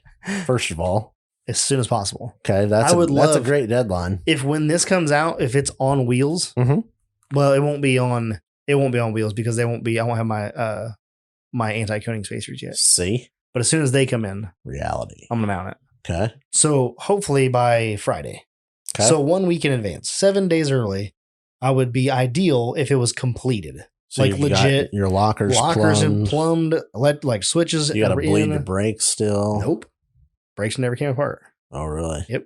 You gonna bleed them anyway? Why? Oh, I don't know. They were bled last time. I bled mine the other day because I was bored. Jesus. I was like, hey, you never know. It's all fresh. Might as well sucker through it. So I sucked about a cup full of brake fluid.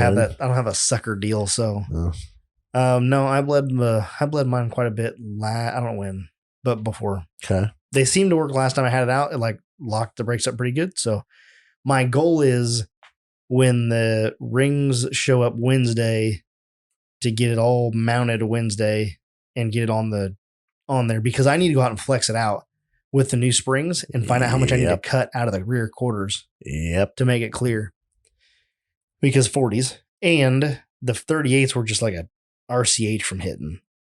So they're going to have to be trimmed regardless. You're going to have to do a lot of trimming in the front then too. Oh God. Don't remind me. I can't it just is what it is.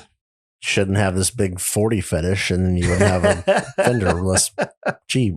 Shouldn't have tried to lower a XJ. Happens. Without cutting anything out. So I need to do that. And then I've got a bunch of stuff out by my house. I was going to say, like you were talking about going and taking yours to the park.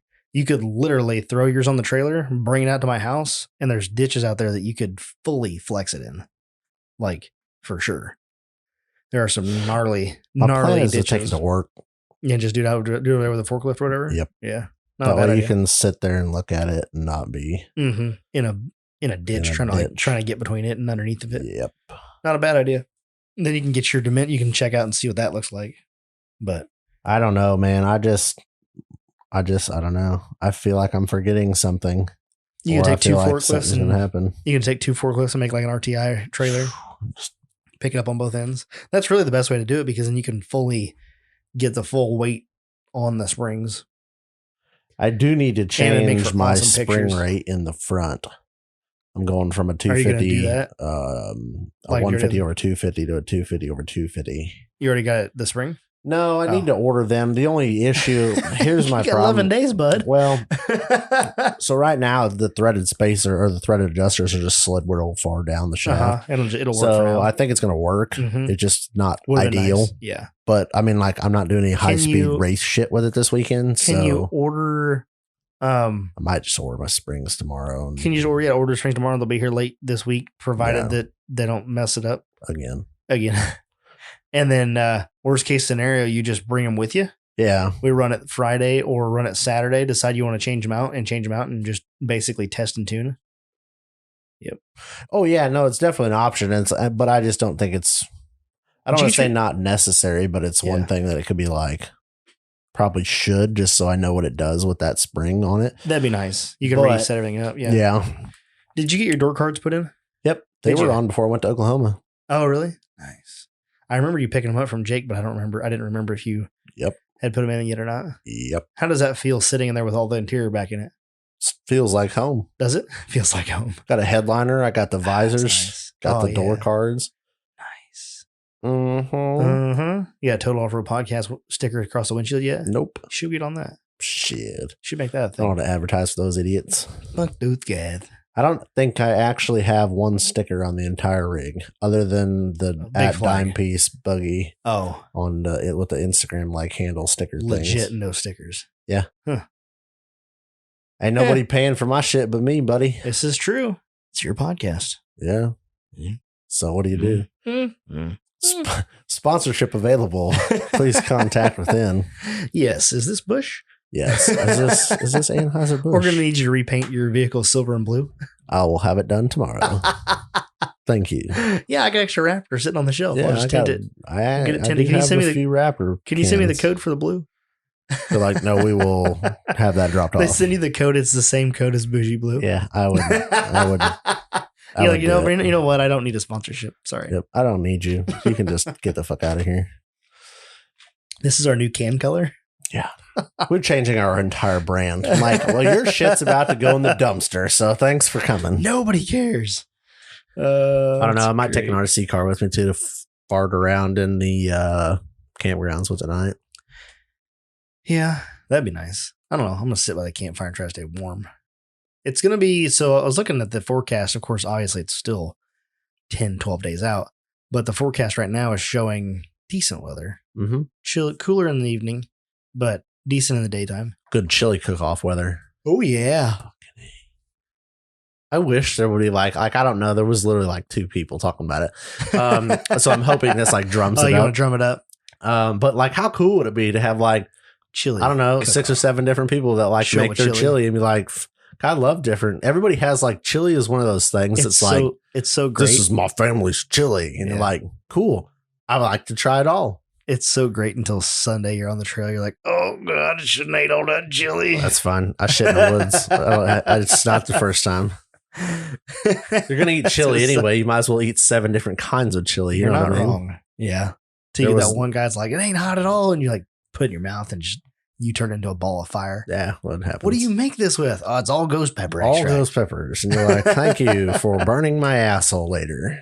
Does anybody have ice cream? Anybody have ice cream?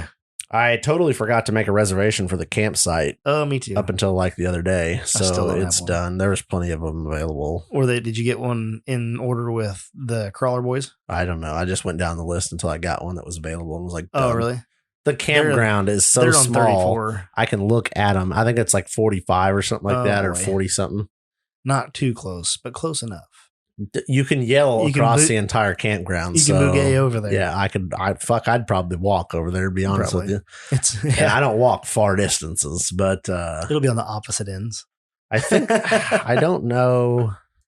I don't know. I just fucking went down the list of Worst power case scenario, you and just boogie down there. electric and water sites and was like, oh, this one's available to done things. I started at the end because the top numbers are all at the big up by the like the front. Mm-hmm. So I started at the bottom and went up from like 50 something and then ended up 44, 45. I don't fucking know. Gotcha. Yeah. That's fine. Just a spot's all you need. Yeah. You got a spot there for me to camp? Like a bed, couch, floor space. Yeah, you can sleep on the trailer. Damn. No, there should be sleep in the back of should be something available. Don't mind my yelling and snoring in the night. That happens. Feel bad for Catherine. So mean to her. You're either going to get used to it or you're going to get used to it because at this point you're kind of stuck with it. So I'm looking at looking at this 14-bolt paperweight here. Mm-hmm. You know, I brought that in after we talked about 14-bolt spline stuff because I had that sitting on my desk at work. And I was like, this would be kind of cool to have on the podcast table. It would be. I cleaned it up a long time ago. It's nice looking. What I'm looking at, though, is I feel like I need this. Be cool to be chrome plated. I feel like I need this in Loki. Mm-hmm. It's beefy. It's 14-bolt, bro. We should compare this to my 35 spline Yukon. Do you have a chunk of 35 spline axle you could bring in? Yeah. Mm-hmm. Here's something I would like to throw out to the people. Uh-huh. They should still be listening by now. I would like to acquire multiple a chunk. How long do you think that is? It's a couple inches. 5 inches. It's so like 6 inches. It's about 4 or 5 inches. Shoot me between 5 and 6 inches. Do I have a tape measure? No. All right. I don't either. So here's what I want. I want to acquire like a 6-inch chunk of. It's like the length of your phone. It's not even the length of my phone. Yeah, but I'll give you a little extra. Yeah. 5 to 6 inches. I want like a chunk of shaft from as many axle shafts as I could come up with. Okay. Like Dana 30, Dana 35, like a Dana 80. Inner? Yeah. You want all the inner splines? Yeah, the inner splines where it goes into the carrier. Okay. I think that'd be cool as shit. Would be. People come up with broke axles all the fucking time. So just lob the end off and give it to me. I'll pay for it. So I'll pay the shipping. Currently, we have a 14-bolt. Stock 30 spline. This one. Yes. It's a 14-bolt. Yep. I'd love to have like a 40 spline. I've got some 31 spline 9-inch shafts. Yeah, gonna give me a chunk of one? Not sure yet. Okay. Depends if I can sell them. I don't know who wants them. Okay. So I have any inner shaft that goes into a carrier. I would like to have the end chunk of that. Okay. I would think it'd be cool to like line up over here. All right, you guys heard it. Ian wants your shaft. Give me this. I will pay for the shaft. You will pay for the shaft. Yeah, well, I don't want them to ship it for me for free. Oh man. I mean, it'd cost you a couple bucks to ship it. I'm sorry. I forgot to ask you. I'm going to ask you right here on the podcast. Okay. Full shout out. Let me touch the shaft. Full disclosure. I want to get this chrome plated. Brian Atkinson just messaged me. Yep. And said he's digging his pint glass, but he didn't get his swag pack. That's because That's because I don't know what size t-shirt he is because you never got me a t-shirt size. No, he didn't. I never sent it to you? Somebody never sent it to me. And I was going to ask you. Okay, Brian, I am sorry. But I forgot about it. I apparently sent him your address, but did not send shirt size. Or I missed it. One of the three. Or Ian missed it. So just large shirt. Large. Okay. Let me put that down on the list. Put that on the list. I am oh so sorry. You're fired. That is completely my... God, what a dick. I'm glad you didn't pay for that. You shipped out the pint glass, but didn't ship out the swag bag. Yeah, because I just go down the list and I get an order, I fill the order and send it. Then we talked about... that is your shipping problem. We talked about shipping them together. It's coming out of your pocket. I was like, it's 6 of one, half dozen of the other. It cost me the same to ship that as it was a pint glass. And the pint glass is already packed. It's coming out of your pocket. Nicely. It all comes out of my pocket. The merch is not cheap. That will go out Monday. If I go to the post office. Dude, I so forgot that other crap in the back of my truck for like 4 days and was like, whoops. Yeah. It was bad, but what do you do? That's part of it, I guess. Welcome to my life. You learn. I just had this overwhelming, like, whoops, I forgot to do something for a day or two, and that would be probably it. Right. Or I haven't figured out what else I forgot, but what do you do? I would love to have a 40 spline. I want like a Rockwell shaft. I want a 40 spline, 14-bolt shaft. Mm-hmm. Oh. Yeah, that would be pretty cool. It'd be neat to have. I'm not gonna lie. But I want to go down to like a Dana 30. I want a Dana 35. I have a Dana 44 Chevy, a GM 44. Right.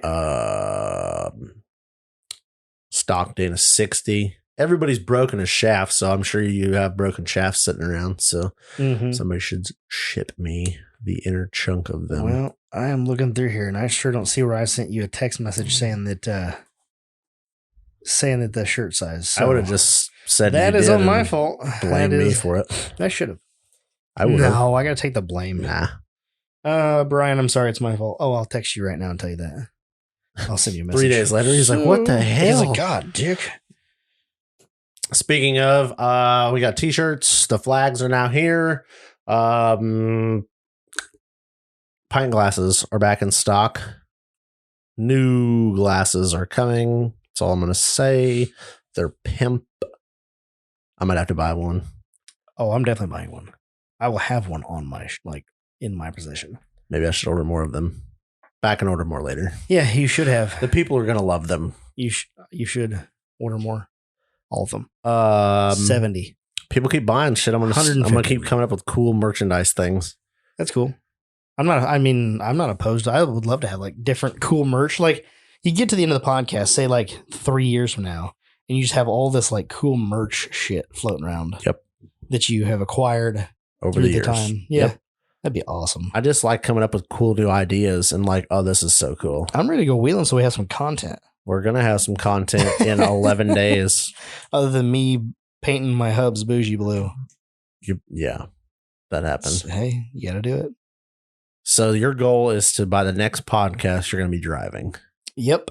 By the time we record the next one, hopefully it's sitting on polished wheels, 40s. No, not everything's hopefully. done. You're going to, you're like I committing. said hopefully. No, I'm telling you, I'm going to give it my shot, but money is money. It's only dollars. You have to work. Somebody told me the other day that in 6 months, will you care if you spent that money?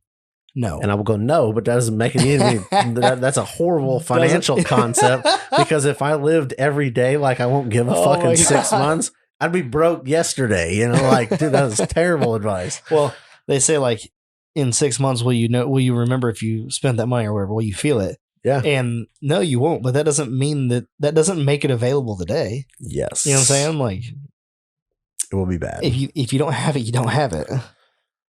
So there's bigger credit lines to be had, son. Nope, not doing it. That's why I waited on my axle shafts because I was like, I'm not doing that problem again. I don't know. Yes, sir. So you'll be driving the buggy. No, driving the Jeep.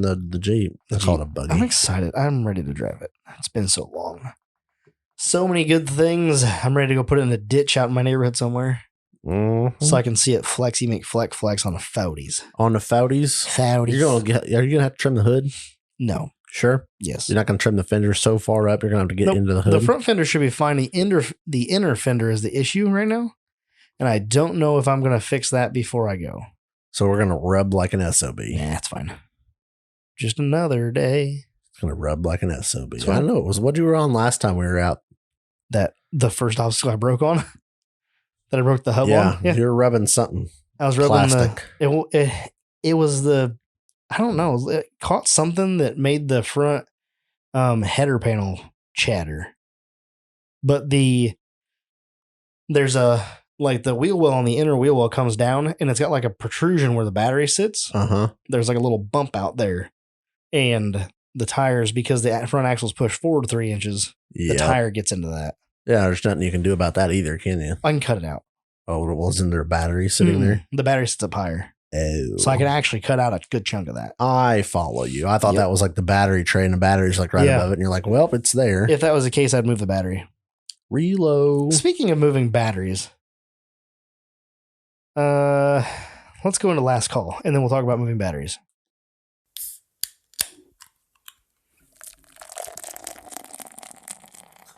Last call.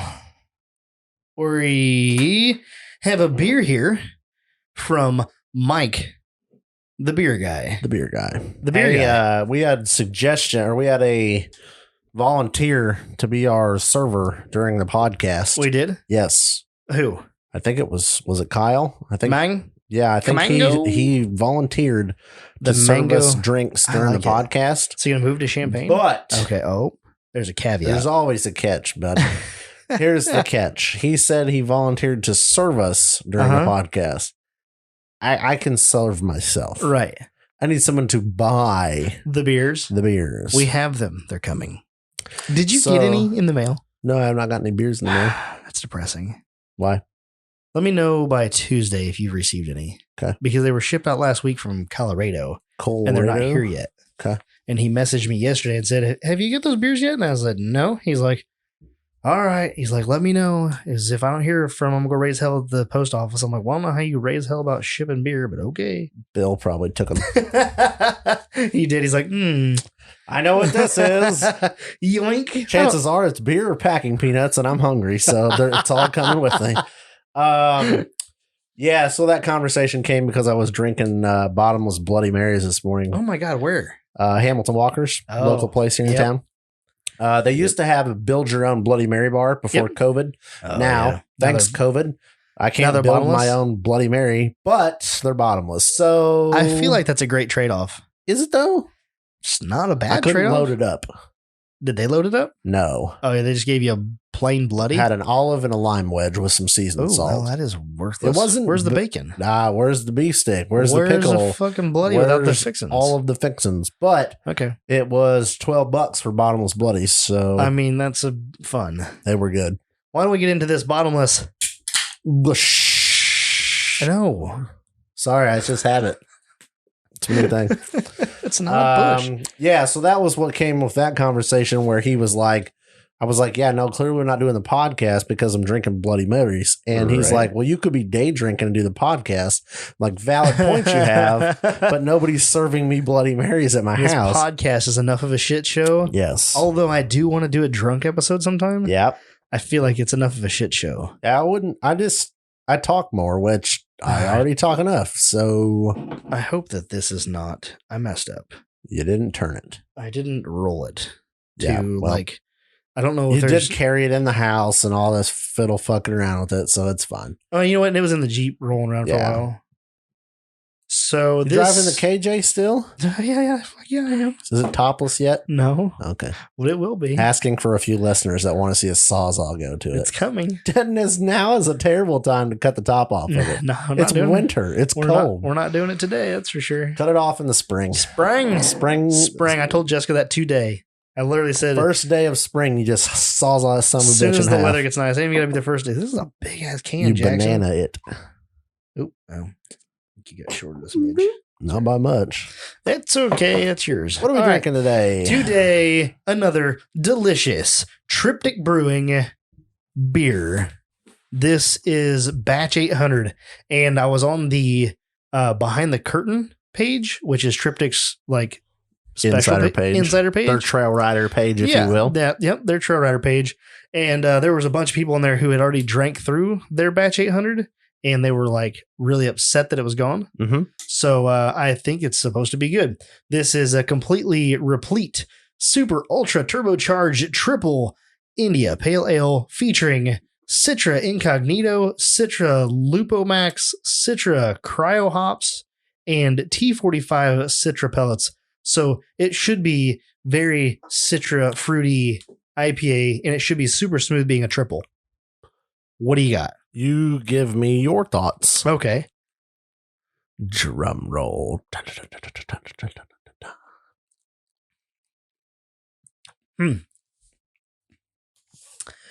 It tastes like very Citra-y. What am I getting in there?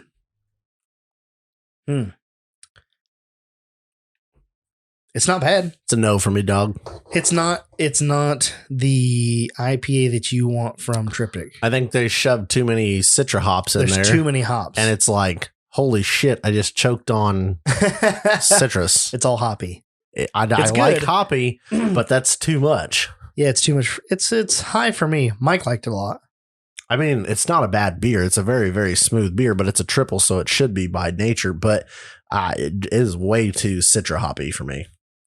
Here's what the side of the can says. Uncertain times now.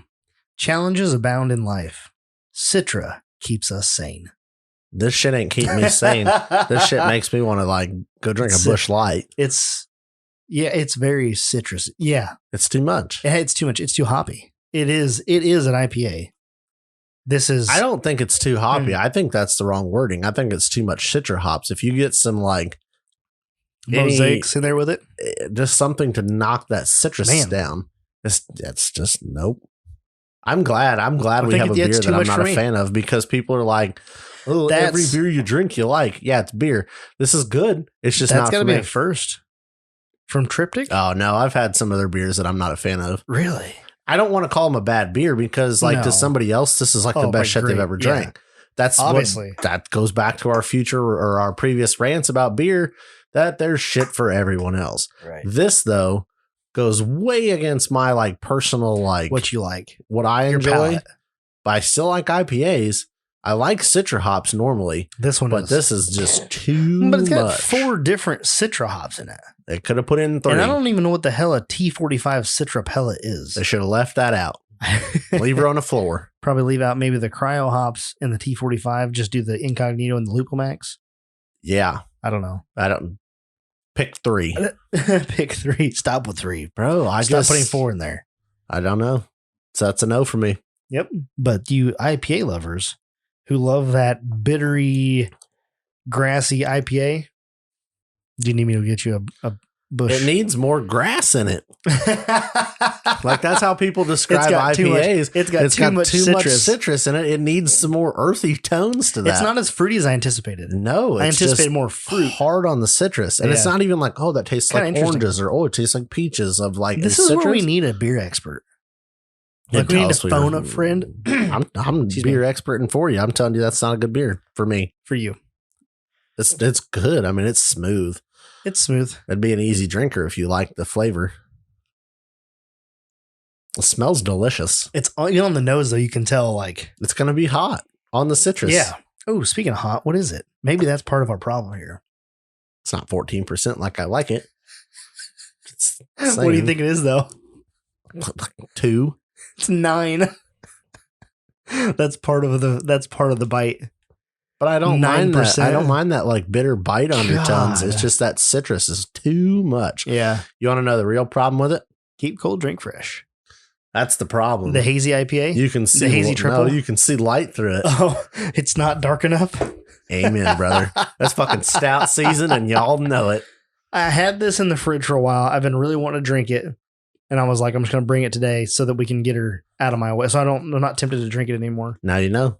But it is stout season. You mean, so I should have brought you some Deer Stana? It's a good beer. We can start that one at the beginning of the podcast. Yep. Drunk podcast on half a beer. Call me a bitch, but until you're sitting here drinking it, you don't know. You know, that's some good beer. It will wreck you. 1 pint of that will mess your world up. What were you going to say? You were saying something and then you're like, last call, and now we're sidetracked. Is there a reason that I can't run my Jeep off of a LiPo? Huh? Yep. Like the engine? Huh? Yeah. Like, can I take my 12-volt battery, my big honking ass battery, lead acid, throw it away, put a LiPo under the back seat, put a charging system on the LiPo that caps it, put a 3S LiPo in, 12 volts, make it cap out. When it charges to completion, it shuts off. I don't think it's going to have the cold cranking amps that you're going to need. Is that the problem? Yeah. You're not. It's not like it would run the vehicle. Is it that, or would the alternator be constantly having to run everything else? Maybe that's the issue. Yeah, but you could do a little switch thing, like just start it and then running it. I would think it doesn't have the ass to do a cold crank kind of thing. Really? I don't know. I'm not a fucking battery expert. But I don't know. Right. I do know. I can tell you that I did read an article about, I think it was Tesla came out with a direct swap V8. It was like it was basically like an electric motor on a generator, and it literally mounts down in the hole. Yeah, it looked like a standard powertrain that it would like swap in where a V8 would go. It's rumored that the JL is supposed to be a hybrid, and I think they said next year. They're working on that JL, electric JL. Yeah, like not hybrid, like electric. Yeah. But they were talking about right now, it only has like 50, it's only going to get like a 25-mile range. So pretty low on the range, but I'm excited they're making the progress. At least Tesla, it was like 400 or 500 miles or something like that Oh, on yeah. the charge. And I'm like, dude, when those things The, first came out, everybody's like, well, you can go 200 20. mile, Yeah, yeah. you go 20 miles and then you're out of battery. And I'm Hey. like, now you can go 500 miles. If you drive over 500 miles a day, like pull the fuck over. You need to sleep anyway while that thing charges. The Rivian pickup truck. Which is supposed to be dope. Yeah, and made right here in Illinois, over in Bloomington. We have a lot. And when I say a lot, I mean a metric fuck ton of equipment over there at that plant. Do you? Yes. Really? So it's fucking ridiculous. I can't believe how much money they got going to that. But anyway, that Rivian's supposed to be badass. It's going to have a 412 mile range on a pickup. Yeah. And 0 to 60 in like not fuck all. It's 3 seconds. Yeah. It was 3 seconds flat because Tesla, when they came out with the fucking spaceship, it was going to do it in 2.9. Yeah. I was like, yeah, but the Rivian looks way more badass than your pimp. fucking space shuttle. Yep. It's made, I don't even know if it's an hour away from here. It's about an hour. It's probably dead nuts. By the time you get around town to the plant, it's probably right at an hour. Yeah, right, an hour. But I stumbled upon them a little over a year ago, and I was like, dude, I was like, if I had $100,000 to dump, I'd buy one in a heartbeat. They start at 60, but if you want to get the one that does 0 to 60 in 3 seconds, got to pony up the cash. You got to pony up the extra cash. It was right just a hair over 100, full all in, fully loaded. That's every option they sell. Go buy a new vet. Speaking of, it's more money. That. You know, that's what I mean. Like $100,000's not that far off of. Yeah, a sports car. A sports car price. And it's faster than a sports car. That's what I mean. Like, oh, by the way, it'll tow your fucking boat. Yeah. 10,000. Yeah, I mean, I think it's a 10,000 pound tow rating. Go tow your boat with your Corvette. Nope. And go submerge your Corvette up to the door handles. Yep. Nope. That's what I mean. Like, it's cool. $100,000 for a fucking pimp car anymore is nothing. You know? Yeah, I know. Unfortunately, I don't have. I don't have one either. But I'm just saying, like $100,000. I'm like, yeah, that's like you could fucking option a F550 and $100,000. Are you ready? Are you ready? Yes. Have you seen the new Jeep Grand Wagoneer? I've seen pictures. Yes. So Jess and I sent her a picture of one because I think Lincoln shared it or something like that. You're dumb. Why? Because she's gonna be like, I want that. Oh yeah. Yep. That's why you she don't said just she don't send her She pictures. said she wants a Tahoe real bad. Okay. And I sent her a picture. I'm like, check this thing out. It was the interior, had all the interior pictures and shit. And she's like, yeah, that's pretty cool. I was like, yeah, bet it don't cost like a new Tahoe. So I looked it up. What's the base price on the new Grand Wagoneer? Base price. What was it, like 80? 60. 69? 60 for a base. Somewhere there. Base. So you're probably 80 for a nice trim. Hair over a hundo. Yep. Loaded. Fucked up, bud. God damn. It's a Jeep. Yep. Jeez. You done fucked up. A hair over $100,000. Yeah, but like a fucking Trackhawk is $100,000. Is $100,000. It's 98,000. Yeah, I looked at one once. Yeah. I wasn't gonna buy it. That's I was a just damn Trackhawk. This is apparently this is a loaded luxury vehicle. Fucking A right, bud. I don't know, man. Does Tony come with it? What did I get? Oh shit. My own personal Tony? Tony Hawk. No, not that Tony. Different Tony? No, the Tony that fixes it. Oh. So when you get home and something's wrong, you're like, fix it again, Tony. No. Oh, that doesn't come with it. That sucks. He's at a dealership. You must transport yourself to the dealership. But is it my own personal Tony at the dealership? No. I'm gonna share him with like every other guy that spent $100,000. Jesus. Sorry about you. This is not worth it. It's not a cheap proposition. Mm-hmm. I just couldn't believe that. I like about fell out my seat when I saw it was $100,000. I was like, never mind, fuck, we'll get a Tahoe. It's like, what's wrong with the vehicle you have right now? That's what I thought. Like, fucking A. There's nothing wrong with it. She wants something bigger, a little bit bigger, just a touch. The unbelievable. The bigger vehicle comes with the second baby. A baby. There's this little thing. Yep. The car seats are so big. Yep. That her Jeep Grand Cherokee does not fit the car seat in the back with the front seat slid all the way back. Yep. Or even like remotely closest to the back. You get a minivan. She don't want a minivan. If we do, it's going to get something like swagger ass. Nobody wants a minivan. You just go look at a minivan one time. And you're like, and well, this makes sense. This is so practical. Karen, come here and look at this. Like, this is so nice. That's what happened to my sister, my sister-in-law.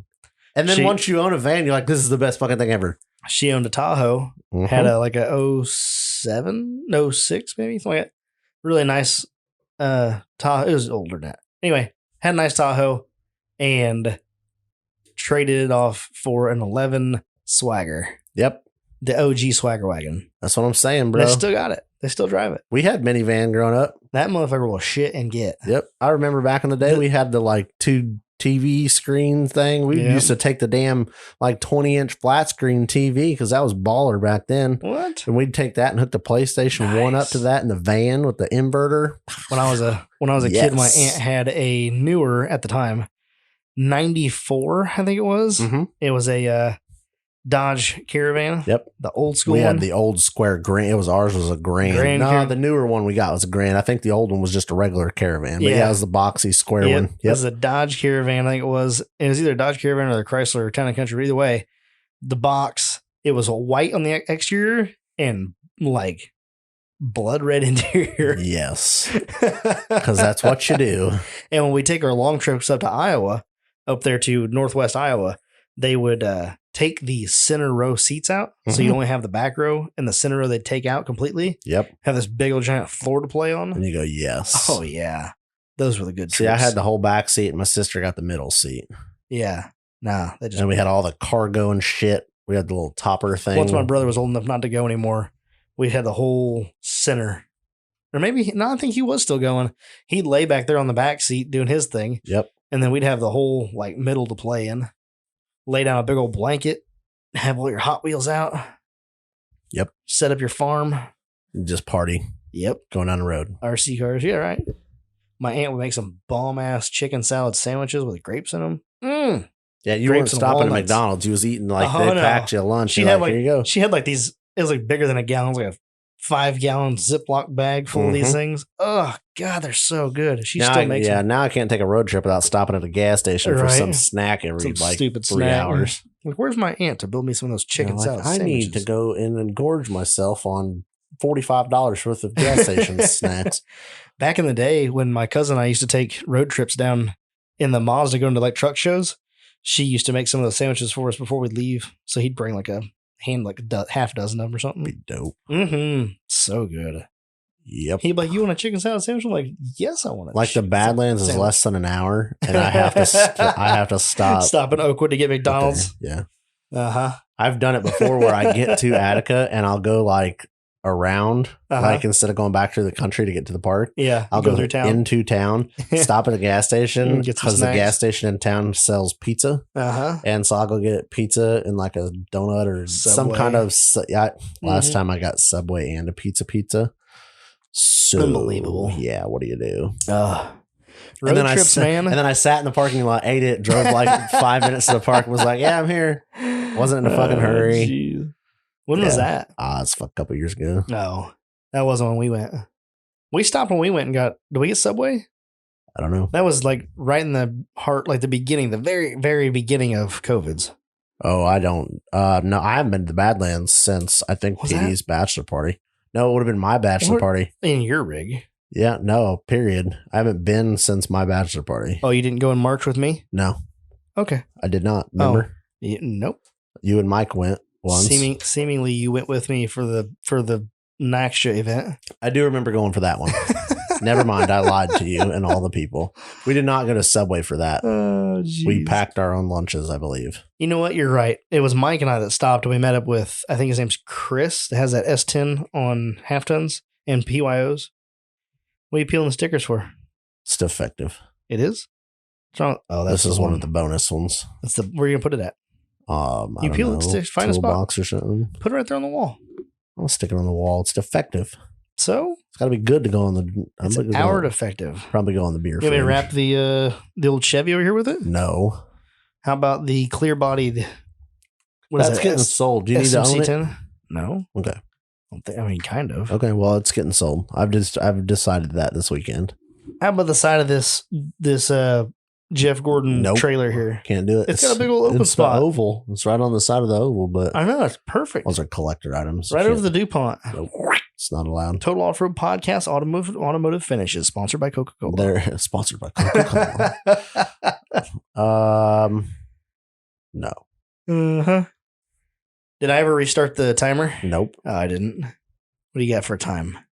It's time to go. It is? It's time to go do some wheeling things. I want to go wheeling. I know. I'm excited to go. I'm just worried that I'm not overlooking something. I'm excited to go wheeling with you in our rigs together. Specific, like, just for the photo shootability. I'm just excited to go do some stuff. Like, before we with this destroy lady. anything, let's quickly put them like side by side and take pictures. Here's what I'm going to say. I'll say it now, Okay. and you'll thank me You'll later. eat your words later. Yes. Okay. I'm not going to do a whole lot of dumb shit this week or that No, weekend. you need to go out and just test it. You need to do what Mike and I did in January with Loki, where we just went around and pointed it at things and just went up them. And if it gave us troubles, we just backed off of it and went and did something else. Yeah, that's not me at all, though. I know, but that's what you need to do. I mean, within reason. Obviously, if you think it feels fine to go up it, then go up it. But like, not getting on something and be like, oh no, I'm going up this. Here's my thought, though. Hell or high water. I would rather be a bitch all weekend Yes. in wheeling terms and not break it and not to work on it. destroy something and be able to drive it on and off the trailer when I get back and know that I didn't push its limits. Right. And then we can go back in November, December as we round out the year, or maybe go back for like a hangover run, and you can beat on it a little harder, knowing that, okay, we're out of the season now, where if you break it in January, you've got 3 months to stuff it in a heated garage and finish any kind of work. There's something to be said because I've done it before. I'll get a rig done. I'll go over and I'm like, I'm going to drive this motherfucker up everything that I see. And I'm like, I'm going to drive up this. I've broke my shit on the first obstacle off the trailer before. Like, bro, and all that does is piss you off and make you not want to go forward. Fix your rig. It's a lot more fun to cruise around and just do all the little, like not little stuff, but like little stuff, things that you don't have to hammer on it to get up. Yep. Like literally, that's why I loved Oklahoma so much. I didn't do any wheeling. I just screwed around in 2-wheel drive all day and was like, yep, I got some run time on it. I got to drive it. I got used to some brakes, some flex, and I'm like, yes. There was no pressure to like go wheeling and not brake. Right. Because I wasn't wheeling anywhere close to hard to break anything. Right. And that's kind of what I want to do this weekend. Not this weekend. Little trail riding. A little bit of it'll be next weekend. Yep. But that's why I'm taking so much emphasis on not beating on it. Camera stuff. Yeah. Because if I occupy myself with doing camera photos, and focus on that, I will do less. You know, that rock wall over there really has my fucking name on it. That guy couldn't make it up, but I bet my buggy can. Yeah. Yeah. Yep. There should be a lot of stuff that you should be able to go up pretty easy. And like, I should be able to walk most of like 85% of that park. I think you should try. So like, if you do over Friday, then do some trail riding, go back to the quarry, do some big flex, things like that. Maybe warm the tires up, get on something that you can get the tires start warming up, kind of burn off that outer layer, do that sort of thing. Just kind of prep it for the weekend. Saturday, just wheel around with everybody, just follow everybody wherever you go and do what you want to do. And then Sunday, maybe come out and kind of maybe get a little more rowdy with it and kind of not push its limits. That's not how I work. You don't want, you want to do it. You want to get rowdy right off the trailer. That's usually my methodology. I think you'll have enough people that listen to this podcast that will keep you in line. I think Chris will help not get you to do that. I just need to get some, like, the biggest thing for a rig, in my opinion, is getting some time on it. Just like I'll leave that effing thing sit in the driveway and just let it idle. Yeah.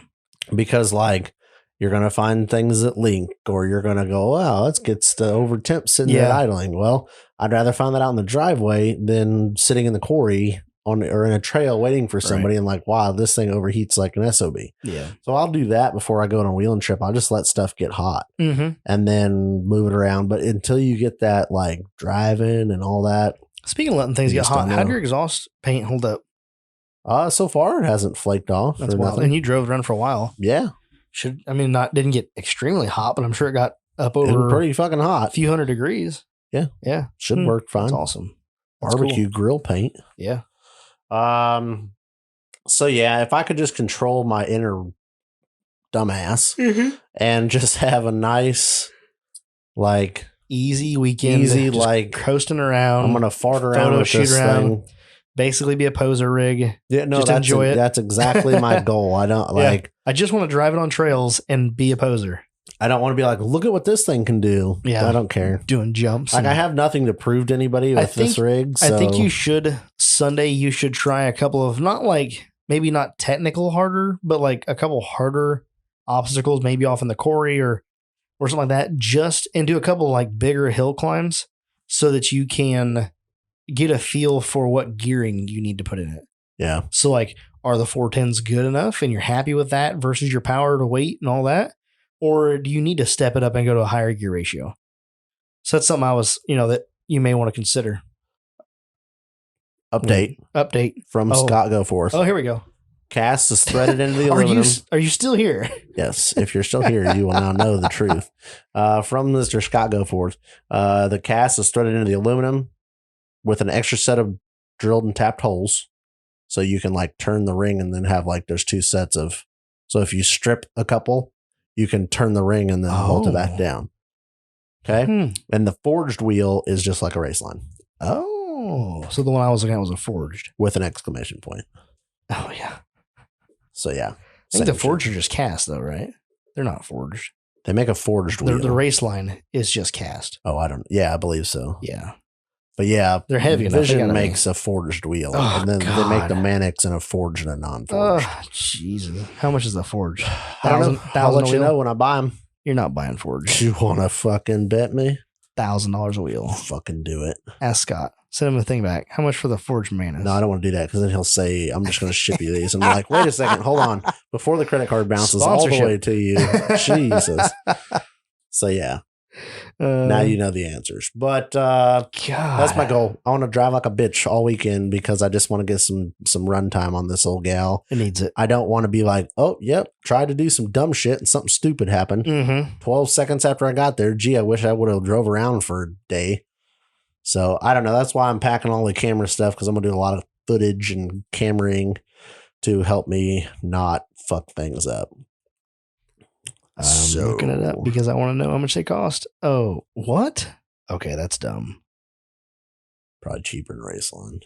This isn't from Scott Goforth, but this one says the Manx, which is what you like, right? Yep, the Mannix. Mannix, sorry. The Mannix is the 398 Mannix forged beadlock. America's most wanted 4x4 is the site. $350 a wheel. There you go. That's stupid. Thanks for coming to the party. Jesus. Glad I could make your night. Fuck your race lines. Fuck your race lines. And the with Mannix that, looks good. That's all I got. That's all you got? Shut her down. Let's blow this pop stand. Do you have my notes for to get out of here? The get out of here club? Yeah. Go check out our Patreon if you want. Go check out total_offroad_podcast on Instagram. Go check out my personal page, low_KEE_XJ on Instagram. Ian at offroad_Ian. TrailRiders page on Facebook. Check that out. Go check out Complete Off-Road. Give Chris a call. 563-583-5363. Check it out. Check it out. If you need anything parts related, call Chris. You got any questions, call Chris. He will find the answers. Just thought I'd give that a shout out since we haven't really mentioned. We had a nice little phone chat the other day about Jeep stuff. Oh, did you? Yeah. Did you learn anything? No, not yet. Okay. Coming soon. Go check out the YouTube channel, Total Off-Road Podcast on YouTube, www.totaloffroadpodcast.com. Smash that bell. Sorry, that seemed so You went back to YouTube. I was on the website. I don't know. Is there a bell on the website? Well, smash a bell on something? I don't know. If there's a bell on it, smash shit smash out of the bell. We should be doing some footage dumping after this wheeling trip on the YouTube channel. I'm going to be trying to get some videos up, but right now I'm working on being a father and... The thing is, we don't have to drop it right after it comes out. We can kind of just trickle it out. Yeah. You don't have to dump it and puke it all out at once. We'll just do like Flex Rocks and rollovers, three different pieces. Fucking send it. Yeah. So go check out all of our platforms. Go find us on Facebook, and we will catch you on the trail.